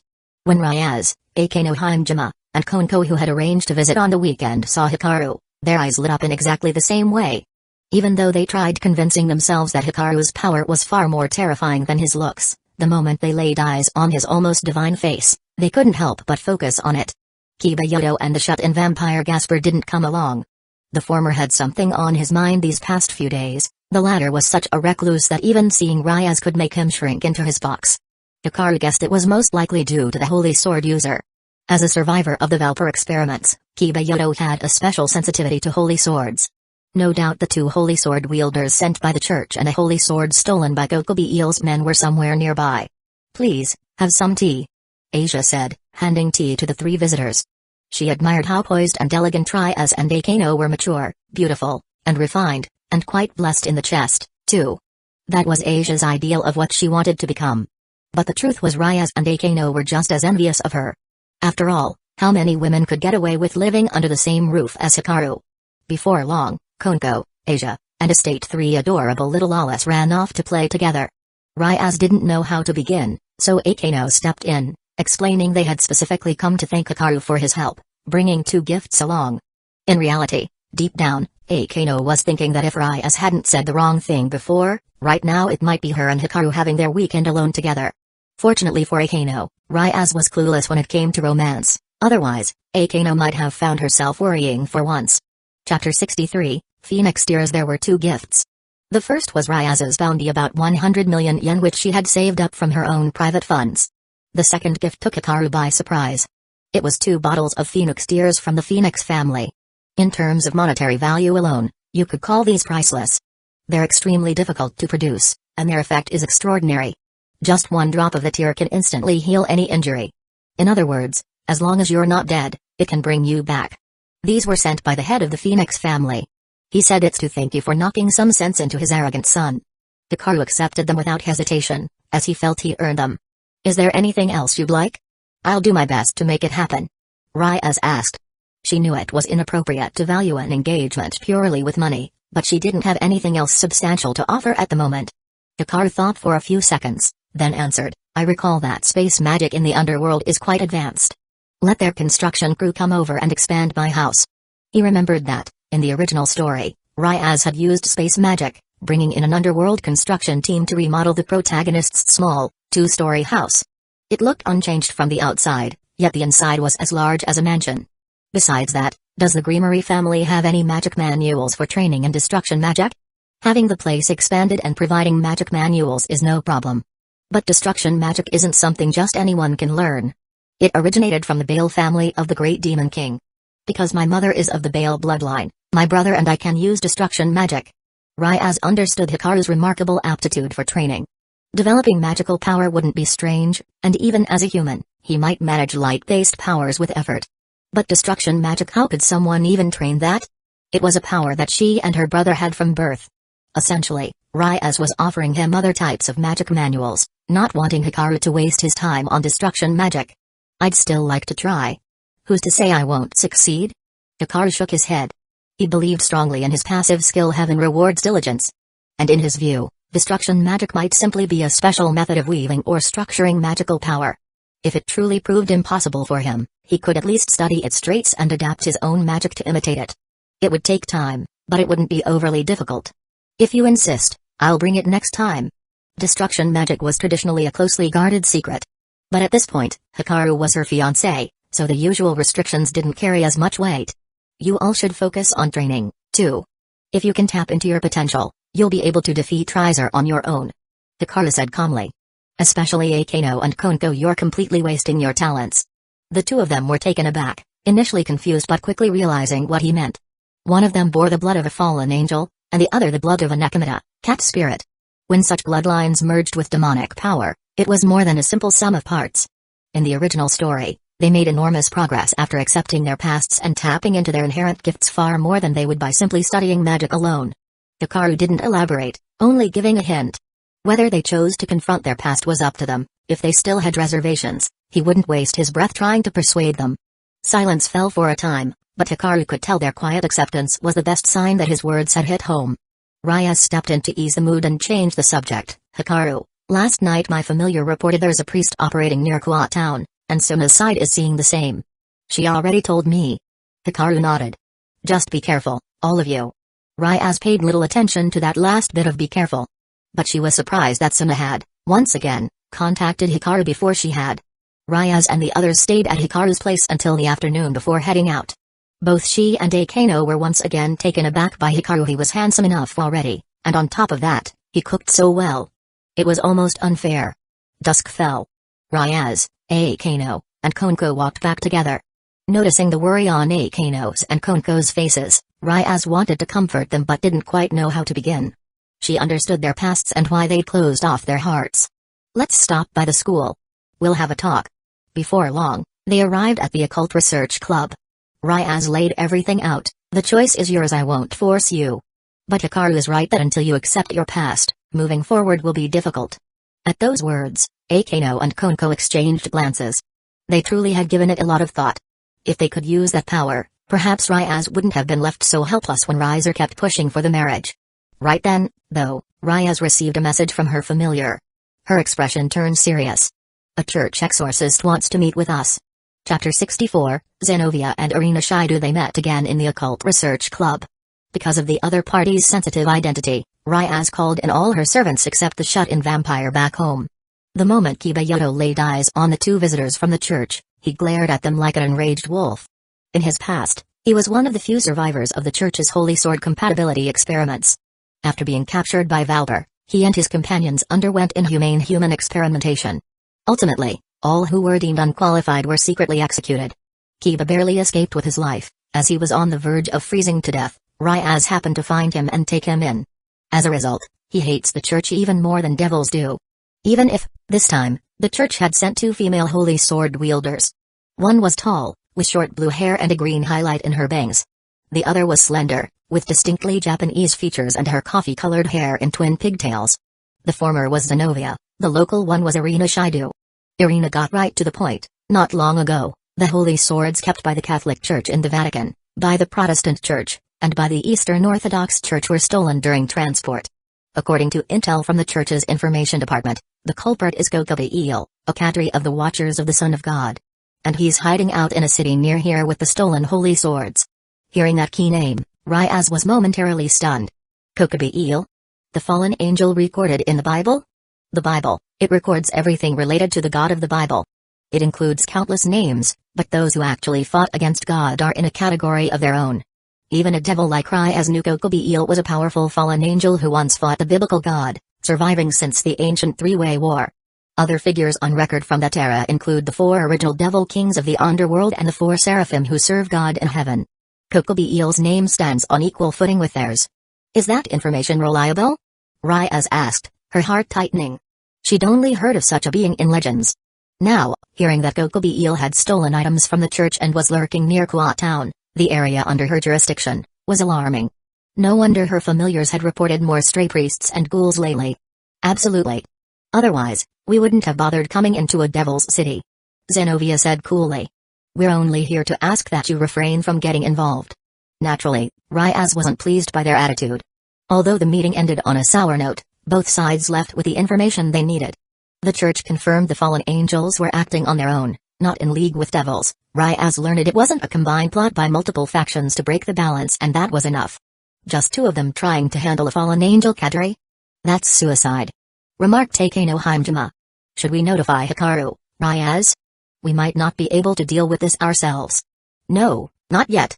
Rai-Az answered, shaking her head. Things haven't reached that stage. Besides, this enemy is nothing like what we've faced before. That fallen angel once fought the biblical God. He's on a completely different level from Rainer, those lower-class fallen angels, ghouls, or even Riser. Even my brother would have to go all out against him. And anyway, this is far beyond the scope of the job we requested help for. I don't want to drag him into this. We'll keep an eye on things for now. If Kokobiel really does try to stir up trouble in my city, we can't just ignore it. Time passed, and soon it was late at night. The night was come and still an hour when ordinary people would be sleeping. Yet 2 people were dashing through a forest, fleeing in disarray. They had been investigating the possessed and the stray priests acting abnormally. But under the cover of darkness, someone attacked their residence in the human world. Sona Saitri and Tsubaki Shinra initially meant to fight back, but when Kokobiel appeared, Sona immediately changed her mind and decided to run. Their teleportation magic and communication spells had all failed, while Kokobiel followed at a leisurely distance. He had decided to make Leviathan's sister his first target. However, he wanted an even bigger spectacle, so he wasn't going to stop with just one. If both sisters of 2 different Maos were killed, the underworld would never sit still. And to keep Lucifer's sister, Rai-Az, from being alerted and hiding away in the underworld, Kokobiel was herding Sona toward Kuat town. He planned to wait until both sisters met up, then appear to take them all down at once. Chapter 65, Real Mess. Sona Saitri and Tsubaki Shinra were fleeing under the cover of night. After a burst of desperate running for dozens of minutes, they had already reached Kuat town. Given Sona's keen mind, she quickly deduced Kokobiel was deliberately forcing them here, though his true intentions remained unclear. President, what do we do? Tsubaki Shinra asked. They had managed to delay the pursuers along the way using the strange creatures conjured by her sacred gear, Mirror of Recollections, but that was merely buying time. Find a way to notify Rai-Az. Have her contact the underworld immediately. If even one of the Maos steps in, Kokobiel's plot will be destroyed. Sona forced herself to stay calm and analyze the situation rapidly. However, all viable means of communication were lost during the ambush. She briefly thought of calling Hikaru but, like Rai-Az, she didn't want to drag him into such a dangerous situation. Kokobiel was an extremely powerful enemy, and although Hikaru possessed a longiness that could attain balance breaker, her first instinct was to be pessimistic about the odds of either side coming out unscathed. There was no reason to drag him into it. Kokobiel watched everything from the sky. Sona Saitri and her servant assumed they were hiding well, but in his eyes, there was nowhere they could hide. All right, let the game begin. He curled his lips into a grin and ordered his stray priests and ghouls to wreak havoc throughout Kuat town. The pursuers, along with his minions already mixed in among the crowd, ripped off their disguises and began a massacre. The ghouls unleashed their kegn, effortlessly tearing or impaling ordinary humans, tasting fresh blood that sent their adrenaline surging, their eyes gleaming red as they feasted on flesh. Meanwhile, the stray priests wielded holy light swords, guns, and other weapons, indiscriminately attacking everyone in sight. Though Kuat town wasn't large, there were plenty of people out at night. Seeing the sudden emergence of monsters slaughtering people, onlookers screamed and scrambled to flee. Ghouls. Terrorists. Why are they killing people here?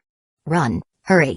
Men and women, young and old, all fled in terror, afraid they too would be struck down. The scene instantly became a battlefield, fear etched on every face. Left with no other choice, Sona and Tsubaki abandoned their escape and joined the fight. Meanwhile, Zenovia and Irina, who had been investigating Kuat Town, also noticed the uproar. As warriors of the church sworn to protect the innocent, as well as serve God, they considered the ghouls and stray priests their enemies too. Church members? Sona was baffled, feeling the situation grow ever more chaotic. At the same time Kokobi-eel entered Kuat Town, Hikaru sensed something was off. He halted his first attempt to awaken the tyrant dragon power and turned to Asia and Estate. You two stay home. Estate, make sure you protect Asia and the house. All right. Estate nodded. She understood Hikaru had something important to do. Besides, no matter where she was, if Hikaru so wished, she could instantly appear at his side, transforming into the holy sword that would vanquish his foes.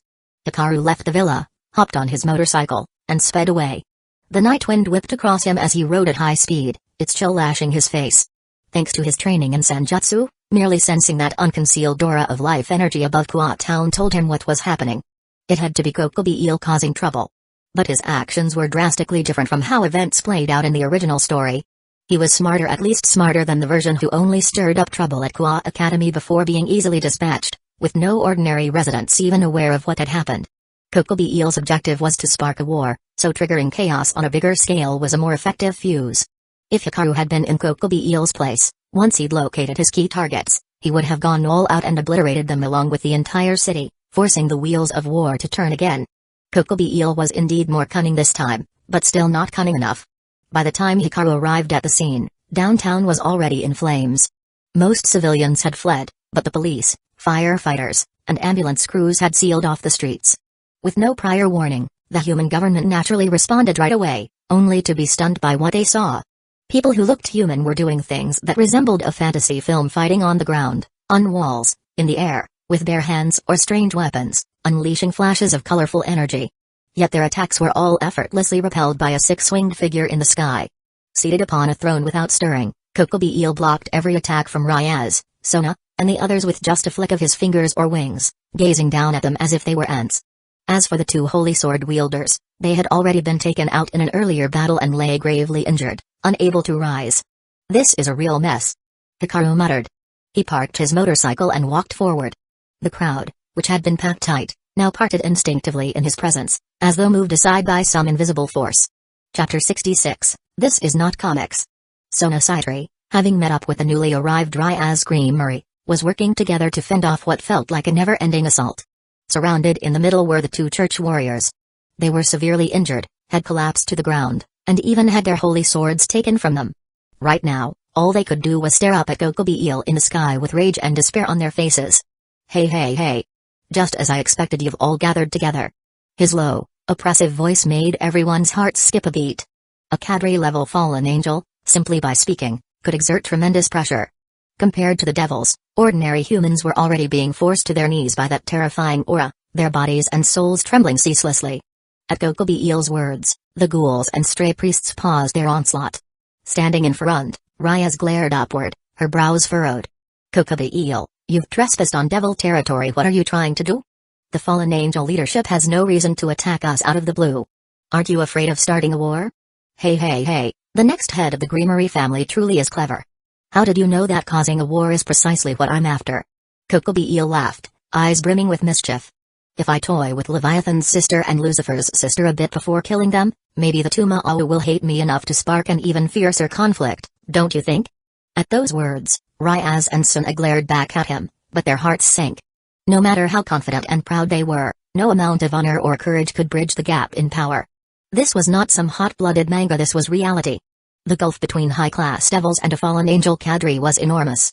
On top of that, neither Ryaz nor Sona were the strongest among high-class devils. Even if they added up all their servants together, they couldn't possibly defeat Kokobi-eel.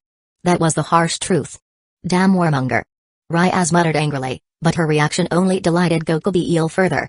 That's right, I'm a warmonger. Ever since the three-way war ended, life's been so boring. Azazel and the others waste their days fiddling with sacred gears that are neither interesting nor particularly useful. Since they won't make a move, I decided I'd make one myself. Ah, how wonderful war is. We were so close in the old days, we almost ruled the entire biblical faction. Seize them. I'll wait until Lucifer and Leviathan arrive, and then kill their sisters right in front of them. Having received their orders, The stray priests and ghouls began attacking again. Among them was a particularly crazed, white-haired priest. Ha ha ha. I'm a priest. A young priest. I'll kill devils and criminals alike. Chop off your heads. That's how I put food on the table. My boss is amazing, right? He's so insanely awesome I can't help but follow him. Plus, he gave me this awesome thing. He held the stolen holy sword in his hand.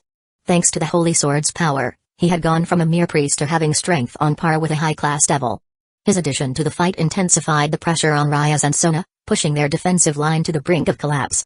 Ryaz clenched her fists. Were they really about to be finished off here? With no options left, she suddenly heard a sound slice through the air from afar. Sensing something, the white-haired priest Fried ceased his attack on Ryaz and raised the holy sword to block. Clang! A crisp metallic impact echoed. Sparks flew off the blade, yet there was no visible projectile, only droplets of water fell onto the ground. The other attackers, though, didn't have the holy sword's protection.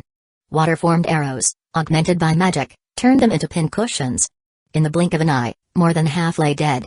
The precarious defensive line became secure in an instant, prompting everyone to look around at this new development. What the hell just happened? Fried growled, halting in frustration. Could that be Hikaru? Suna murmured. She recognized that water magic it belonged to the Saitri family. At the same time, she realized in astonishment that the crushing aura Kokobi eel radiated had faded. Was it because Hikaru had appeared? But how? Their foe was a fallen angel Kadri, in a whole different league than Riser or Kishimojin. So it was you who ambushed me, you little punk? TCH, I'm gonna cut you into pieces. Fried spat on the ground, then took hold of two holy swords and dashed toward Hikaru, moving at near blur speed.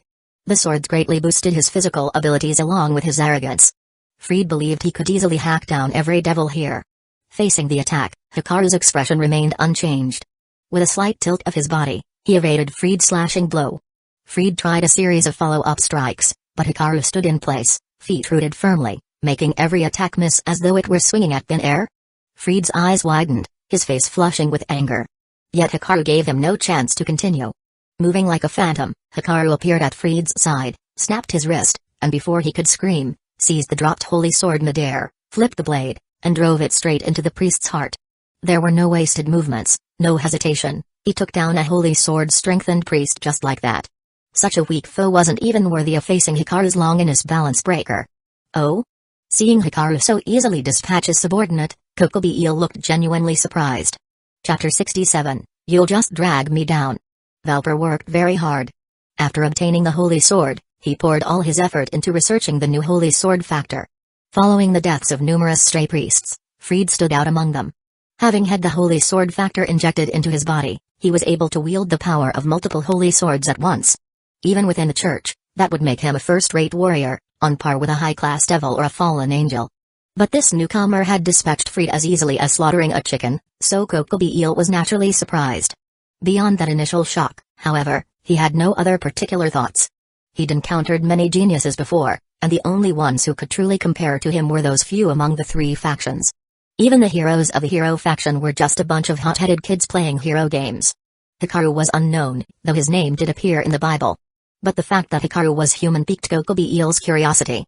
You, boy. A human, why side with the devils? Hikaru's expression remained calm. Why should I need to explain my actions to you? Not bad. Up till now, no human has ever dared to speak to me like that. You're the first. If you manage to survive tonight, perhaps you'll have the honor of making it into the Bible. Kokobi eel narrowed his eyes. The only opponents worthy of me are the Ma'au of the underworld and Michael and his ilk in heaven. But while we wait for them, I suppose I'll enjoy a little pre-show with you. Hey, you kids from the Greenery and Saitri families, when are your elders coming? No one replied. All the girls simply glared at him in anger. In fact, before Ryaz could act, Sona Saitri had already secretly contacted the underworld once Kokobi eel's barrier was undone. The response was that her older sister would arrive soon, bringing an army. Although she disliked troubling her family, the situation had gone far beyond what she and Ryaz could handle alone. Ryaz and Sona stepped up behind Hikaru. Hikaru, we'll help you. Kokobi eel's power is on par with Ma'au. If we all fight together, we can hold out until the underworld's reinforcements arrive.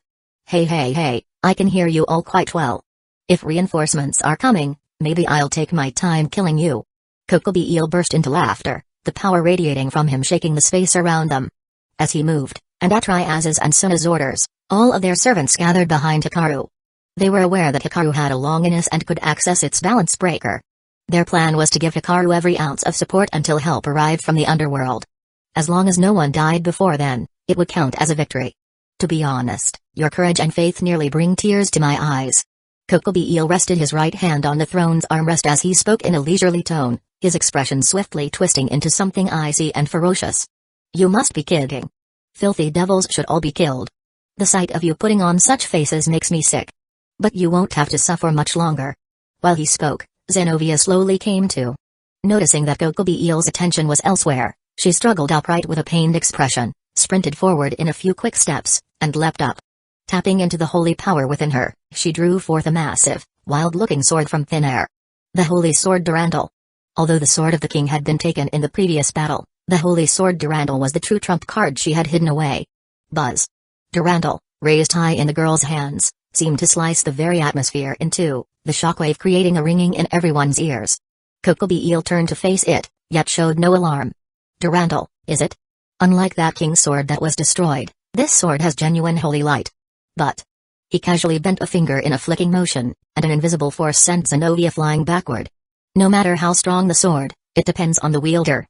Girl, you can't handle Durandal at all. Compared to you, its previous owner was the real deal. Zenobia, flung through the air, was caught by the newly awakened Arena. They tumbled together in a heap, completely out of the fight. Kokobi Eel shifted his gaze back to Ryaz, Sona, and the others, who stood ready and alert. You've got some courage to challenge me. That alone is praiseworthy if nothing else. At those words, the terrifying aura of a fallen angel Kadri crashed over them like a tidal wave. The devil girls felt it most intensely. Uncontrollable tremors ran through their limbs, a biological fear of being faced with a top predator. The surroundings fell silent, as if only Kokobi Eel's voice existed. Only now did they truly grasp the terrifying reality of Kokobi Eel's power when he grew serious. Yet in that eerie hush, Hikaru's expression remained unchanged as he took a step forward. Hikaru? We should face him to death before Suna could finish. Hikaru's voice rang out, still turned away from them. Stay where you are. You're too weak. If you try to help, you'll just drag me down. Chapter 68, on par with old Noo. Everyone paused in confusion at those words. In a situation like this, was he really admonishing them so bluntly? Could a human even say something like that? Yet, seeing Hikaru proceed so steadily despite the immense pressure, it did seem he had a point. But now wasn't the time to be stubborn. Ryaz, on the other hand, grew anxious. Hikaru, if we just hold out until the underworld's reinforcements arrive. You alone before she could finish, Sona grabbed her arm. Ryaz, if Hikaru says so, he must have his reasons. But that's Kokobi Eel, a Kadri-level fallen angel who's on par with a Mao. Even if he's the Red Dragon Emperor with a balance breaker, there's no guarantee. I know you're worried about him, especially since you're his fiancé now. Ryaz couldn't understand why Sona would bring that up at a time like this. Her concern didn't really have anything to do with being his fiancé. Even if it were just a friend, she would still be worried. That's all the more reason to trust him. After all, isn't a good woman supposed to support her husband at any time? Hearing this, Ryaz's eyes widened slightly. She looked at Sona, not quite sure why Sona understood such things. But gradually, Ryaz calmed down. Indeed. The mere presence of Kokobi Eel made her tremble with fear, and it was doubtful she could help in a fight. In that case, the best she could do was stand back and not cause trouble. President, I believe in Hikaru as well. Konko said. We'll leave it to Hikaru. Akeno added with a sigh. Yet both silently resolved that if they survived this ordeal, they would face their own futures head-on. Realizing that the girls behind him weren't charging in after him, Hikaru felt relieved. He genuinely feared they would rush forward like characters in a hot-blooded manga, spouting lines about friendship and bonds, and then just complicate things. Luckily, they understood their own limitations. As for Kokobi Eel, Hikaru felt no particular emotional response. True, the pressure from a fallen angel Kadri was far greater than anything he had experienced before, but that was about it. After all those years of hard training, if he couldn't handle even one fallen angel Kadri, how could he ever hope to slay those countless rogue gods out there? By his calculations, if nothing unexpected happened, dealing with Kokobi Eel would fully charge the Dimensional Gate's energy to 100%. The boosted gear Red Dragon Emperor's Gauntlet and Tyrant mode had never been meant for a mere supporting villain like Kokobi Eel. Kokobi Eel glanced down at Hikaru, then dismissed his throne and ascended, beating his massive, 5 pairs of black wings. The overwhelming pressure ramped up further, intensifying the strain on Ryaz, Sona, and the others. Ha ha ha ha ha. Oh. Brimming with lofty confidence and a sort of holy arrogance, the fallen angel Kadri stood before Hikaru, a mad grin on his face. Don't tell me you actually think you can beat me? Are you kidding? Ha ha ha. One glare was enough to render them unable to move. A cold dread crawled over their bodies, making their palms and backs drip with sweat. It was only at that moment they fully realized this was a life-and-death struggle. To Kokobi Eel, their resistance looked utterly futile. Only Hikaru appeared entirely unperturbed. Kokobi Eel stared, frowning at how unaffected Hikaru seemed. You're an odd one for a human. Even high-class devils panic when they see me. Are you truly this calm, or just pretending? Undaunted by the crushing aura, Hikaru spoke casually. Your strength, would you say it's on the same level as a Ma'awa from the underworld? Kokobi Eel hesitated, unsure what to make of the question, but he nodded confidently. Of course. The power I wield is equal to that of a Ma'awa. Only a Ma'awa can stand on my level, not small fries like you. So Hikaru understood the situation. Kokobi Eel's mindset seemed stuck back in the age of the old three-way war on par with the old Ma'awa. That was how he dared provoke them so brazenly. If he knew the Sursts and the others possessed 10 times the old Ma'awa's power, he might not have come even if given 100 chances. Or perhaps he simply refused to believe it, clinging to past glory. How pathetic. Hikaru said quietly. What did you say?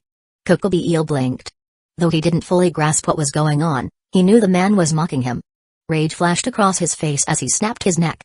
You're about to die, and you still don't realize your situation? With that, Kokobi Eel reached out to grab hold of Hikaru. Chapter 69, Kokobi Eel vs Hikaru. He intended to seize Hikaru by the head and crush his skull in front of everyone. Yet Hikaru remained calm and unhurried. In the face of Kokobi Eel's lightning-fast grasp, he reacted effortlessly, catching the fallen angel's wrist. Kokobi Eel instinctively tried to pull back, but Hikaru instantly applied force. Accompanied by a sharp, resounding mechanical boost sound effect, Hikaru snapped Kokobi Eel's wrist. Aka-arg.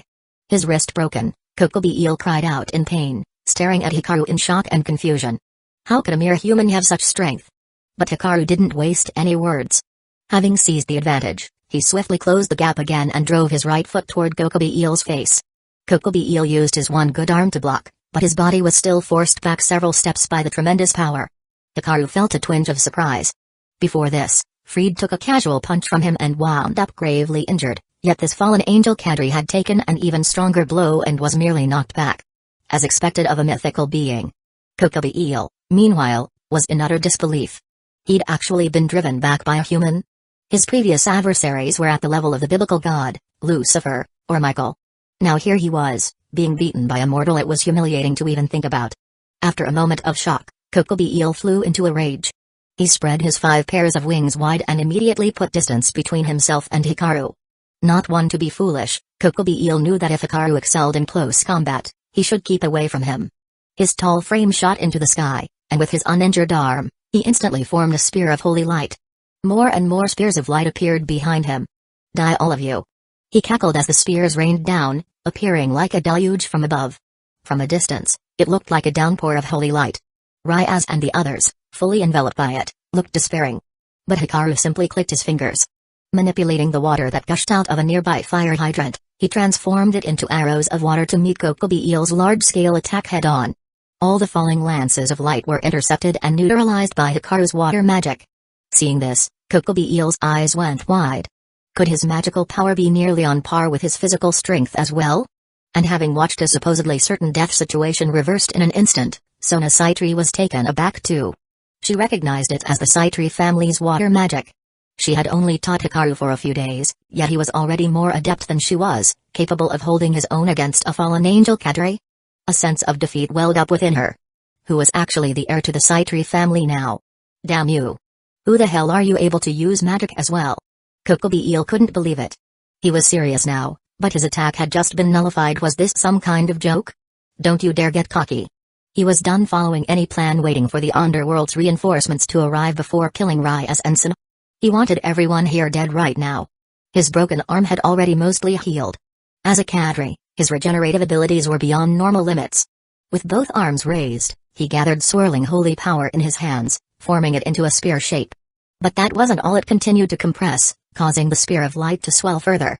Within mere seconds, the spear was the size of a house, emanating such a powerful holy aura that the devils Ryaz and the others found themselves paralyzed with fear. Witnessing Kokobi Eel draw out that level of power, Balba panicked and fled in a hurry. His other subordinates also scattered like rats. They had been willing to risk their lives for the fallen angel Kadri, but it was obvious Kokobi Eel had no intention of sparing them. No. Kokobi Eel is planning to destroy the entire city. Suna exclaimed in disbelief. Damn it. Ryaz bit her lip, wanting to help but lacking the power to do so, opening a magical barrier as a desperate measure. Even so, there was no telling if she could stop him. As a top-tier fallen angel, Kokobi Eel could level an entire town with a single blow. It might not be a large city, but Kwa Town covered hundreds of square kilometers. Driving around it at 60 kilometers per hour would still take at least half an hour. Yet Kokobi Eel was capable of obliterating it in an instant. So he's lost his temper. Well, you've lived long enough as it is. Hikaru remained unfazed. If anything, he seemed almost pleased, not because of the fight itself, but because he now realized he had power enough to crush a fallen angel Kadri with ease. In the next moment, crimson armor surged over his body like an onrushing tide. A scorching wind whipped the ground, a long, metallic, red tail lashed in a gust. Everyone's hearts pounded at the sight of him in this balance breaker form. The Red Dragon Emperor? Kokobi Eel murmured in shock, staring at the figure below. Hikaru was actually this generation's host for the Red Dragon Emperor? How had he failed to hear such a thing? So beautiful. Ryaz breathed. Though she'd seen Hikaru transform before, it still filled her with awe.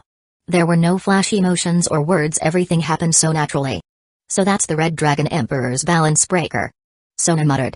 She had previously only seen it through a magical display, and witnessing it in person was even more astonishing than Kokobi Eel himself.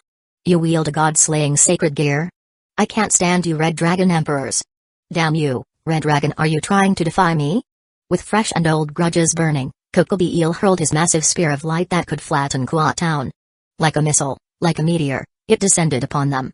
To humans, to Ryaz, and to the others, it was a force of annihilation. But Hikaru streaked forward, crimson energy coalescing around him. He leapt mightily upward like a rising dragon. All anyone saw was that the huge spear of light only lasted a fraction of a second before being pierced through. Cursed Red Dragon. Kokobi Eel's face twisted as he watched Hikaru easily tear apart his strongest attack. Hikaru shaped his gathered energy into a glowing blade, striking out from a distance with surgical precision, slashing Kokobi Eel from left shoulder to right hip, sending him plummeting to the ground. I fought. Even the biblical god. Why? The fallen angel Kadri remained stubbornly alive thanks to his tremendous life force, but it was clear he was hanging by a thread. Hikaru scoffed. Hurling a single spear of light from 800 miles away counts as fighting? At those words, Kokobi Eel's eyes widened, fixed intently on Hikaru. Chapter 70, Kokobi Eel Spill the Bean. God is dead. Hikaru already knew. The gap between the biblical god and the main gods of other mythologies is so huge, you might as well call it a bottomless pit. Put it this way, the strongest beings in the world are the dragon gods, one being the Red Dragon God Emperor and the other the Infinite Dragon God. Slightly below them is the Beast of the Apocalypse, the Apocalyptic Beast 666. Back before the Big Three-Way War, the biblical god worked tirelessly in secret to seal Apocalyptic Beast 666, managing to pull it off without anyone realizing. After that, still badly injured, he took on both the underworld and the fallen angels at the same time. He used a ton of power to handle the two heavenly dragons, and before he disappeared, he even killed the 4 great satans of the underworld. Not to mention, many fallen angel leaders also died by his hand. Kokobi Eel is just one of those few who got lucky and made it out alive. With just a simple sentence, Hikaru struck Kokobi Eel's biggest sore spot. But Kokobi Eel, in his current state 0, as they called him, had no choice but to vent his anger uselessly. Oddly enough, as his life force faded, Kokobi Eel actually calmed down and then started laughing. Ryaz, Sona, and their teams looked really confused. He was literally about to die, so why was he laughing? Did Hikaru accidentally scramble his brain? Hikaru watched him, already guessing what Kokobi Eel was about to say. He wasn't planning to stop him, just stood there silently. Kokobi Eel kept coughing up blood, his crimson eyes locked on Hikaru. Ever since the biblical god died, humanity's reincarnation system has been messed up. You can use sacred gear, devil magic, and I can even sense some sort of holy power in you.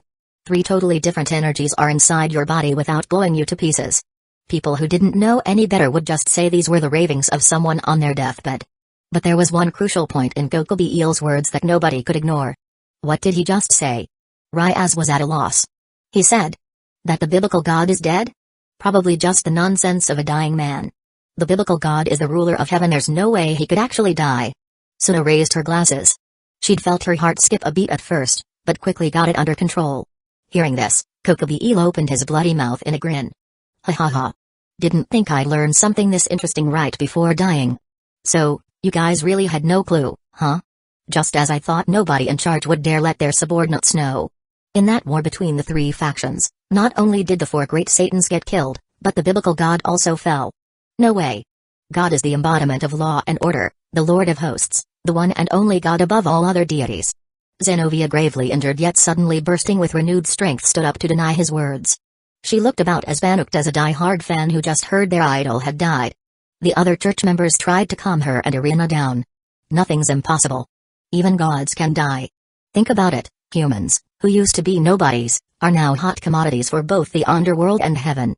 And the number of restless spirits roaming the earth keeps going up. That's because with God gone, the world's laws are screwed up, so messed up that devils and angels alike can barely keep it together. That's impossible. Absolutely impossible. Zenobia mumbled, trembling. The strong, confident look on her face was replaced by total shock and denial. She was a warrior forged by pure faith, her devotion to God was stronger than anyone's. Ha ha ha. Then go on living in your delusion forever. Kokobi laughed like a madman. While he laughed, he kept his eyes on Hikaru, hoping to spot some panic or despair in his face. But what floored Kokobi was the fact that Hikaru's expression hadn't changed in the slightest. It was like the news of the biblical god's death didn't matter to him at all. To Hikaru, it didn't really matter if the biblical god was alive or dead. Actually, with God gone, the world's system that maintained everything started glitching, which he found rather convenient. If the biblical god were still around, he could have easily set up a rule preventing anyone from forcibly stealing sacred gears. After all, they were all his creations, and changing a rule like that would have been no big deal for him. You're not surprised at all? Kokobi looked disbelieving. If he could witness Hikaru losing his cool just like the others, then Kokobi could die satisfied. But it wasn't meant to be. Hikaru didn't answer. He just stepped forward. Time's up. Before Kokobi could say anything else, scarlet magic blasted from Hikaru's palm, torching Kokobi body to ash. But that wasn't all. When Kokobi body was destroyed, a dark golden, intangible substance drifted out from the ashes. Can't just let you waltz off and reincarnate, can I? Hikaru gave a faint grin, channeling his life force into a binding spell. He tried to trap Kokobi soul, which squirmed around like a slippery fish while it was also being pulled down into the underworld. Normally, even if Hikaru had perfected his technique, it would have been impossible to snatch the soul of a fallen angel leader. But with the biblical god gone, the entire system has been on the fritz, barely keeping basic things like faith and blessings intact. Even Asia's ability to heal devils using holy light is a sign of how chaotic everything's become. All these factors gave Hikaru just enough leverage to successfully lock down Kokobi soul. After all, he wasn't about to waste such top-tier nutrition. The soul banner would absolutely love it. Without making a scene, Hikaru discreetly pocketed Kokobi soul. When he got the banner back from Hazuki Yatoi's arm, he planned to use Kokobi soul for its next offering. When that was done, Hikaru turned to everyone else. They still stood there, each person's face reflecting their own reaction, completely shaken by the revelation that God might be dead. Even devils like Ryaz and Sona, and their parents, had grown up hearing stuff like, if you're naughty, God will come and get you. Or if you don't eat your veggies, you'll see God. But since they're devils, they could at least snap out of it when Hikaru got close. Zenobia and Irina, though, were in a worse state. They were warriors of unwavering faith. If God was gone, so was everything they believed in. Zenobia looked pained, Irina's eyes were empty. It was like someone had broken their spirits. Hikaru gave a silent sigh. Cult brainwashing. He mused, really does ruin lives. Chapter 71, Aftermath. What do we do about them? Ryaz asked. Sure, they hadn't exactly clicked when they first met, but they had fought side by side. Besides, hearing that God was dead had rattled her too. As long as they're not trying to off themselves, don't worry about it. They'll have to work through it on their own. Hikaru said. If he remembered right, they'd bounce back soon enough anyway. Can't believe it's actually true, God really died. Kokobi must have been telling the truth this time. Ever since I took over my family's business, I've noticed a lot of things that just don't match up with what we were taught. Suna Saitri added as she walked over. That Gishimojin only fell because she couldn't purify a massive horde of those corrupted spirits at once. If God were still around, the angels would have guided at least some of those spirits to heaven, and then she wouldn't have fallen. Suna went on. So I guess that's why the higher-ups have been covering it up, trying to keep the peace. No telling what kind of chaos might break loose if people found out. Hikaru, you have any thoughts on all this? Ryaz asked quietly. Not really, because I already knew. Hikaru answered matter-of-factly. He wasn't about to spill that he was a transmigrator, but there was no need to hide every bit of intel, especially since this was bound to come out sooner or later. I used to be a hardcore materialist, took an arrow to the knee, and I'm still one. You actually got hurt once? Akeno asked in surprise. If he could take down Kokobi Eel with no sweat, who could have possibly shot him? Michael? Some other chief god? Judging by their confused looks, Hikaru knew they had no idea what that arrow to the knee crack meant. He didn't bother explaining. Honestly, even though Hikaru had settled into life here, he still took it all with a "this is just a game" attitude. That was one thing about being a transmigrator he couldn't change. Trying to pass himself off as a genuine native felt like self-deception.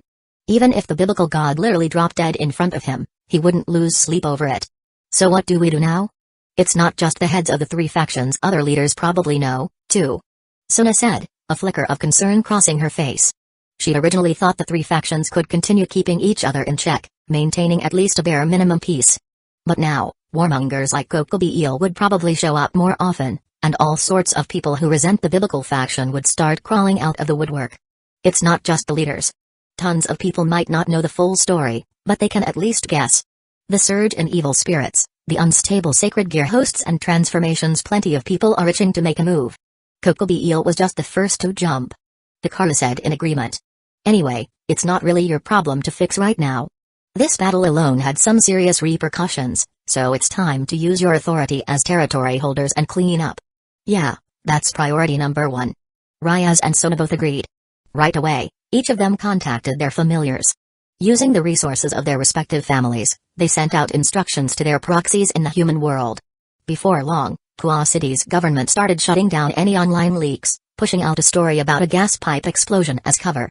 As for the eyewitnesses, that was the devil's job. They drowned them up and erase any memory of what happened tonight.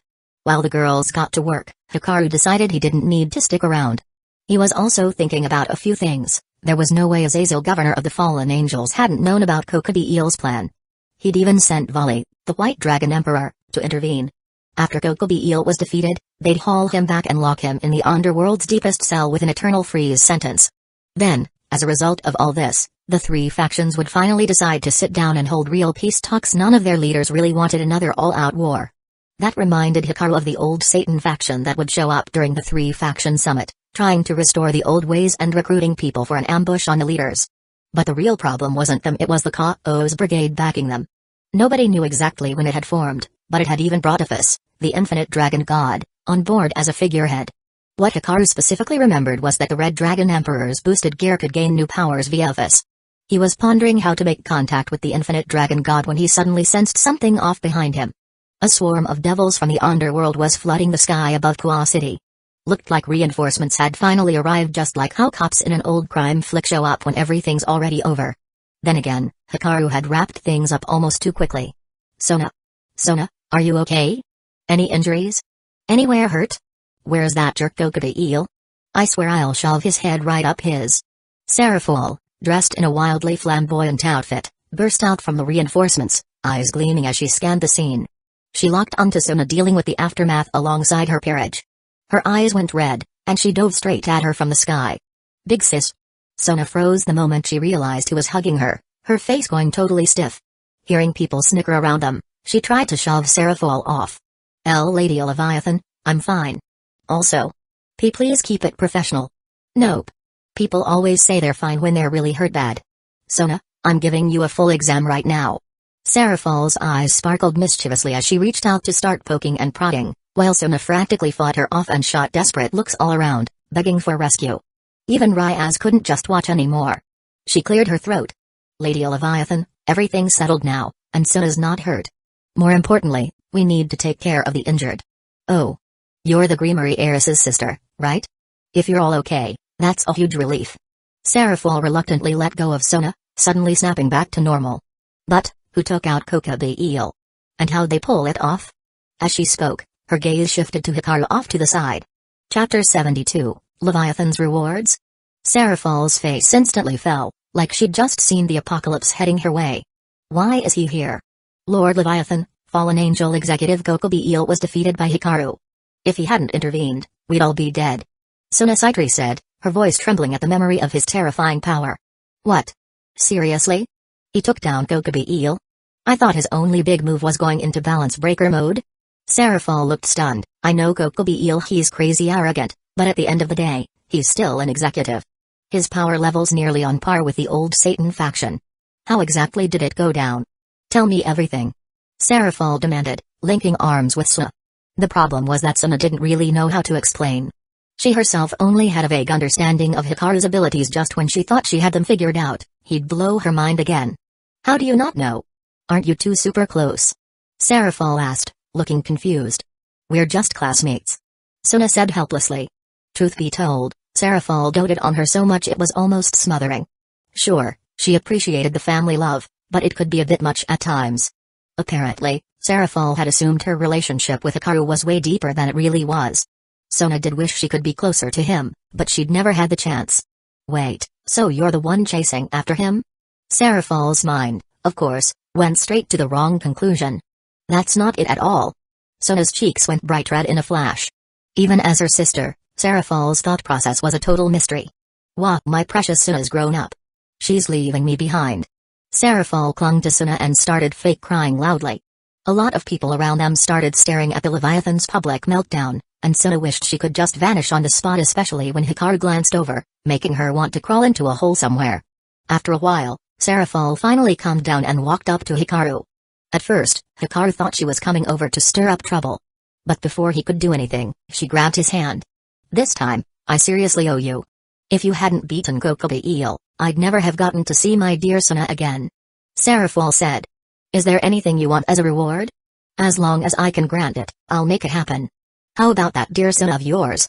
Hikaru replied offhandedly. Everyone froze, thinking they must have misheard. Realizing what he'd just said, Suna's face went tomato red in seconds. I'm kidding. Hikaru said with a light laugh. Almost anything you want. But not Suna. Sarafal mumbled weakly. She looked so flustered that Hikaru was tempted to tease her more, but he decided against it. What kind of reward are we talking about here? He asked. Anything within my authority as Leviathan. As long as it's nothing harmful to the underworld, I can grant it. If a mid or lower ranked devil had accomplished something this big, it wouldn't be crazy for them to demand immediate promotion to high class.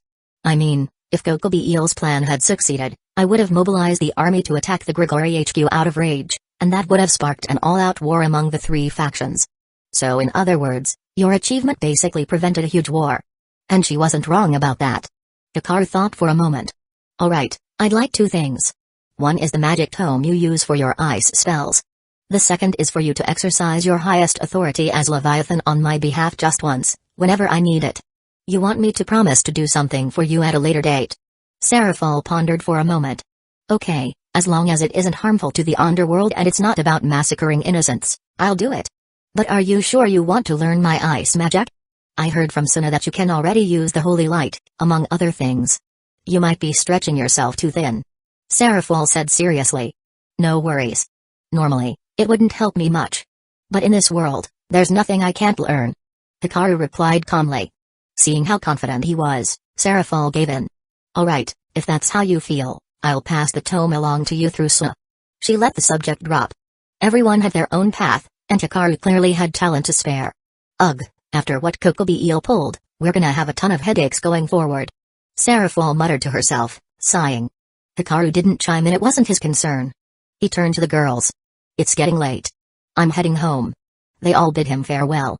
We owe him one again. Raya said with a sigh. Once you're knee-deep in debt, another favor doesn't really matter. Kano teased. Besides, you're his fiancée now, so why worry about owing anything? If anything, I'm the one on the hook. If I don't sell myself to pay off this debt, there's no way I can repay everything Hikaru's done for us.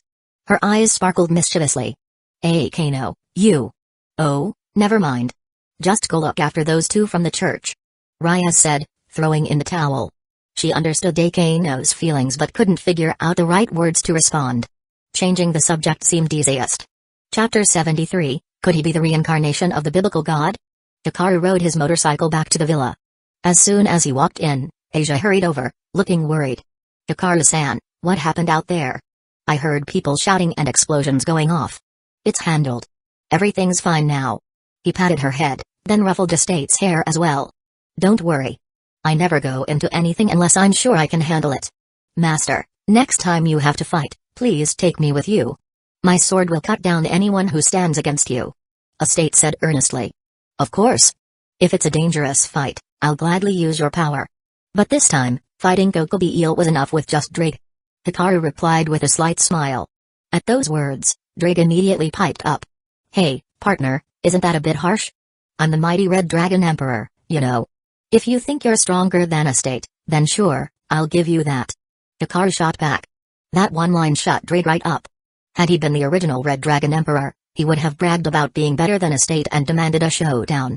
But after being turned into a sacred gear by the biblical god, his mind had matured and become more level-headed. Besides, even back at his peak, he wasn't exactly a match for Estate's true form. And strictly speaking, as a weapon alone, Drake's attributes just didn't measure up to the holy demon-slaying sword that Estate was. Anyway, let's talk about the tyrant form. Drake said quickly, switching the subject. The tyrant's ready for a test run anytime you want. Hikaru answered. Now go get some rest. With that, Hikaru tossed the sacred gear containing Drake back into the spirit space. He had actually gained a few other things tonight, but that could wait. Sleep took priority.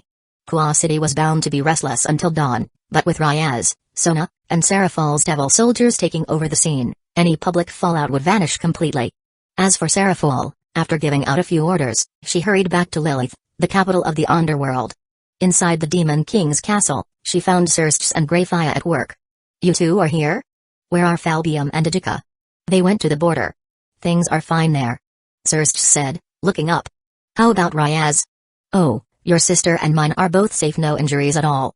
Even those two female holy sword wielders from the church survived, just wounded. Ryaz took them in to recover. Seraphul replied, recounting what she'd learned in the human world. Just then, Greyfire raised an eyebrow. What about Kokobi Eel? Did you kill him? Not me, Hikaru did. By the time I got my troops over there, it was already a done deal. Seraphul said with a shake of her head. She was aware that Kokobi Eel had chased her sister around like a cat playing with a mouse, driving her all the way from the neighboring Hikoji city to Kua City. She was a bit disappointed she hadn't taken him down herself. Hikaru? So it was him? Both Xerxes and Greyfire exchanged a look at the familiar name. He's strong enough to beat Kokobi Eel now. Xerxes said. The first time I saw him was at Ryaz's raiding game. He'd only had that sacred gear a few days, yet he not only activated its balance breaker but also managed to bring down an old hand like Kokobi Eel. It's kind of insane. So even back then, he wasn't going all out? But this kind of power growth is unreal, Xerxes thought. Greyfire, any ideas about this? Xerxes asked. There are always geniuses in every era, but Hikaru is on a different level from the rest. From a more reasonable perspective, I suspect something might have gone haywire in the system after the biblical god died. Greyfire answered. It's the only explanation for how he can wield both holy light and devil magic, and even go from zero to balance breaker with a god-destroying sacred gear in just a matter of days, let alone knock out a high-ranking fallen angel. I'm starting to wonder if he might be the biblical god's reincarnation. Xerxes said with a wry chuckle. At those words, the room fell eerily silent. Seraphul and Greyfire both stared straight at him. What? Xerxes asked. Please don't crack jokes like that. Seraphul protested. The biblical god reincarnated? That's terrifying, okay? Just hearing that name was enough to give all three of these top-tier devils goosebumps. To devils, stories about the biblical god were basically ghost stories for humans, pure nightmare fuel. None of them pushed the topic any further. I've contacted the Grigori. Fallen angel Governor Azazel says Kokobi Eel acted on his own, that he had no idea beforehand. He did send someone to stop him, but they were a bit too late. Greyfire said. They also proposed that the leaders of the three factions hold a summit. She added. We don't have much choice but to accept that excuse for now. We can iron out the details at the three-way conference. Xerxes said, nodding. After this mess, it was definitely time they sat down and talked. The three of them got back to work. Once Greyfire left the office, her expression changed. The name Hikaru felt more and more familiar, though she couldn't quite place why. Meanwhile, somewhere else in the human world, a middle-aged man, sporting a mature look and a small patch of blonde hair hanging over his forehead, lounged on a sofa in loose-fitting black robes. He casually sipped from a small sake flask. Then the door creaked, and a flicker of white light flashed when it disappeared. A young, silver-haired man stood there. Welcome back, Volley, said Azazel, glancing over. He'd looked lazy at first, but after noticing Volley was alone, he immediately sat up, his expression turning serious. He had a hunch. That bastard Gokobi eel, what happened to him? He's dead. The White Dragon Emperor said calmly. Chapter 74, thinking of going back to Campione world. He actually died? Who did it, Xerxes or Seraphol? Azazel's expression stiffened. It hadn't even been that long, so how had the underworld been ready so quickly? Neither. It was someone who'd never shown up before. Volley said with a shake of his head. And that person is the Red Dragon Emperor of this era. Azazel's face shifted. Ah, I see. So he's a sacred gear user, just like you. He paused for a moment. A White Dragon Emperor and a Red Dragon Emperor, fated rivals. But you're back here already? I figured you'd at least try fighting him. There wasn't enough time. By the time I showed up, Leviathan was there with her troops. Volley replied. When he detected the Red Dragon Emperor's presence, both Volley and Albion inside him were excited. They wanted to go face him, but Seraphol Leviathan arrived with her forces before they could. Volley was confident in his own power, but not to the point of believing he could walk away unscathed from a face-off with Leviathan herself. Azazel let out a long sigh. We'll go back, too. That's it? Volley asked. What else can we do? Kokobi eel acted on his own. I thought I moved fast, but apparently not fast enough. Azazel shook his head in frustration. One reason he'd sent Volley was to stop Kokobi eel. He didn't want him dragging everyone into another war. Another reason was purely concern. If the devils or angels got their hands on Kokobi eel, he'd end up with a death sentence either way. They were already short on allies after that last war. Most of the companions who'd once enjoyed carefree days with Azazel had been killed. I've already been in contact with Lucifer in the underworld. They're planning a 3-faction meeting soon. I'm gonna train. Volley said, shaking his head. He wasn't interested in any of that. After all, as the White Dragon Emperor, he was destined for a showdown with his Red Dragon counterpart. He needed to keep honing himself until that day.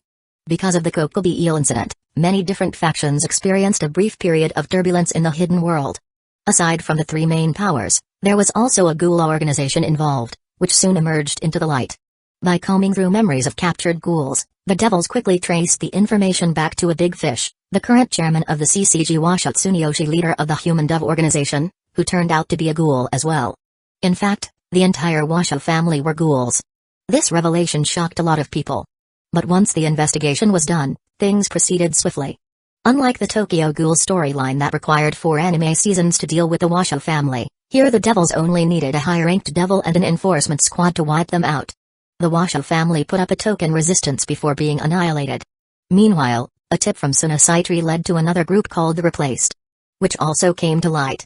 But for now, none of that had much to do with Hikaru. At the moment, he was busy reviewing his haul from the recent battle. Fighting the fallen angel executive not only deepened his understanding of holy light and gave him a clear sense of his current power level, it also earned him access to the ice magic Seraphol used, plus a promise of one favor within her authority as a Ma'o. That magic, used by a demon king, would definitely boost his repertoire. As for calling in that favor, he hadn't decided yet. He'd also captured Gokobi eel's soul. Thanks to the Myriad Souls banner, he'd prevented Gokobi eel from reincarnating. But the thing Hikaru cared about the most was that the energy gauge on his dimensional gate was finally at 100%. It was his main motivation for fighting Gokobi eel in the first place. Even a weaker executive was still an executive, and someone who could casually hurl a spear of light from 800 miles away certainly packed a punch. Taking Gokobi eel down instantly filled up the gate's remaining 50%. That meant Hikaru could now return to the Campione, God's lair, world and do what he'd wanted for ages, slay a god. During his first crossing, he hadn't had the chance or the power. Sure, people like Madame Aisha and the original protagonist, Kusanagi Godu, made it look easy, but it was all fated. They succeeded precisely because they were Campione to begin with, not that they became Campione because they succeeded. Destined child. Plot armor. And so on. Even famous veterans like Luo Hao and Marquis Vauban had initially relied on crazy coincidences stacking up before they landed a seemingly effortless god-slaying kill. For anyone else, that was a random chance. For them, it was inevitable. Hikaru might be a transmigrator, but he didn't have that kind of plot armor. Sure, he got a state as a starter gift. And he did get an opportunity to stand off against a heretic god. But risking his one life in a direct fight during his first venture to that world didn't feel worth it. He wasn't the hot-blooded youth type. He preferred a safer approach. After all, as long as he had the dimensional gate, no heretic god was going to vanish on him. Now that his gate was fully charged, and he finally had enough power to stand on even ground with a god. It was time to seize a divine power for himself. With the situation here temporarily resolved, Hikaru planned to head over to the Campione world soon. You can never have too many authorities, after all. Having finished sorting out his spoils, Hikaru glanced over at Asia in the living room. She was doing housework, though the entire villa was kept spotless by automated cleaning magic, so there really wasn't much for her to do. Still, Asia felt she had to make herself useful somehow. Because the news was talking about a supposed gas explosion. Local schools had suspended classes for a week so the government could check underground gas lines and other potentially flammable infrastructure. Sensing Hikaru watching her, Asia gave an embarrassed, shy smile. She still had no clue that the biblical god was dead, and Hikaru wasn't planning to tell her. But he would be leaving for a while, and he couldn't just leave her alone. Thinking this through, he decided to give Konko a call. Chapter 75, Arrival in Another World. After Hikaru mentioned he'd be gone for a while and asked her to stay with Asia, Konko immediately agreed. She also gave him an update on the two from the church. After a full day and night of rest, Zenobia had already came to terms with the fact that God was dead. Of course, coming to terms in her case meant falling into a kind of resigned despair, and she ended up accepting Rai as his night evil piece, transforming into a devil herself. Irina, on the other hand, hadn't followed suit. She simply got orders from the church to bring the Sword of Kings back. So far, she hadn't said a word. Just as Hikaru had guessed, the two girls had ended up in basically the same situation as in the original story, neither too bad nor too good, and he saw no need to intervene further. By the way, Hikaru, where exactly are you going?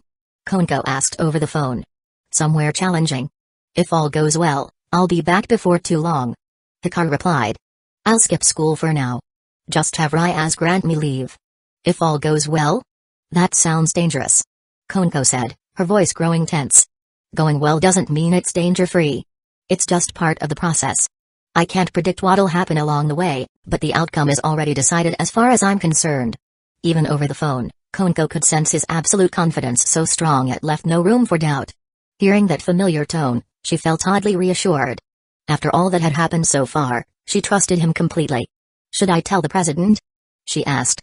Up to you. With that, Hikaru was ready to activate the dimensional gate and head to the Campione world. He ended the call and told Asia that Konko would be arriving soon.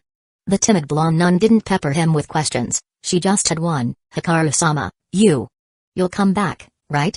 Once he said yes, Asia didn't ask anything else, she simply nodded with resolve. I'll be here waiting for you, no matter how long it takes. She might not have said much, but Hikaru could still feel her fondness in that moment. He didn't say anything more, simply patted her head. Then, after getting Konko's message that she was on her way, he activated the dimensional gate's teleport function. Hikaru had crossed through dimensional barriers twice before. The first time was when he first arrived, and the second was after he'd awakened, using the gate to travel a second time. Both times, it felt like chugging a whole bottle of liquor, totally dizzying and disorienting. But, thinking about it, that made sense. Back then, he was just an ordinary human with no magic or special abilities, having only trained his body to the human limit through sheer hard work. Now, for his second time stepping onto the soil of the Campione world, the searing sun was baking the land, and heat shimmered in waves over the distant horizon. He raised his arm to shield his eyes, scanning his surroundings with curiosity. Although it had been a few years since his first visit to the Campione world, his memory of it was still vivid. But he was certain this wasn't the place where he'd left last time. Is it random teleportation, or because I stayed away so long? He didn't dwell on it, though. It didn't really matter where he ended up, his goal was simply to seize the power of a god. Compared to his past self, Hikaru felt much calmer and more composed. He'd arrived in a bustling urban district. You could see high-rises here and there, but also plenty of small shacks and brick houses. The streets were crowded with people, the pavement uneven with puddles in the low spots, and the drainage ditches on both sides gave off a foul stench from time to time. Listening to the local language, Hikaru quickly figured out his location: New Delhi, the largest city in India, a major cultural and economic hub, and the third most populous city in the world. He strolled casually down the narrow streets, but sightseeing wasn't exactly the right word for it. Even though this was the capital, the typical Indian-style environment was all too evident. The disorganized appearance was one thing, but the air smelled extraordinarily complex: sewage, rotten food waste fermenting in gutters, and the synthetic fragrances and perfumes that passers-by had on. All those odors mingled together, assaulting the nose non-stop. Because Hikaru was dressed well and had a foreign face, he quickly drew the attention of many foreigners, as well as plenty of locals. With his physique and features practically impossible in an ordinary human, he became everyone's eye candy at first glance.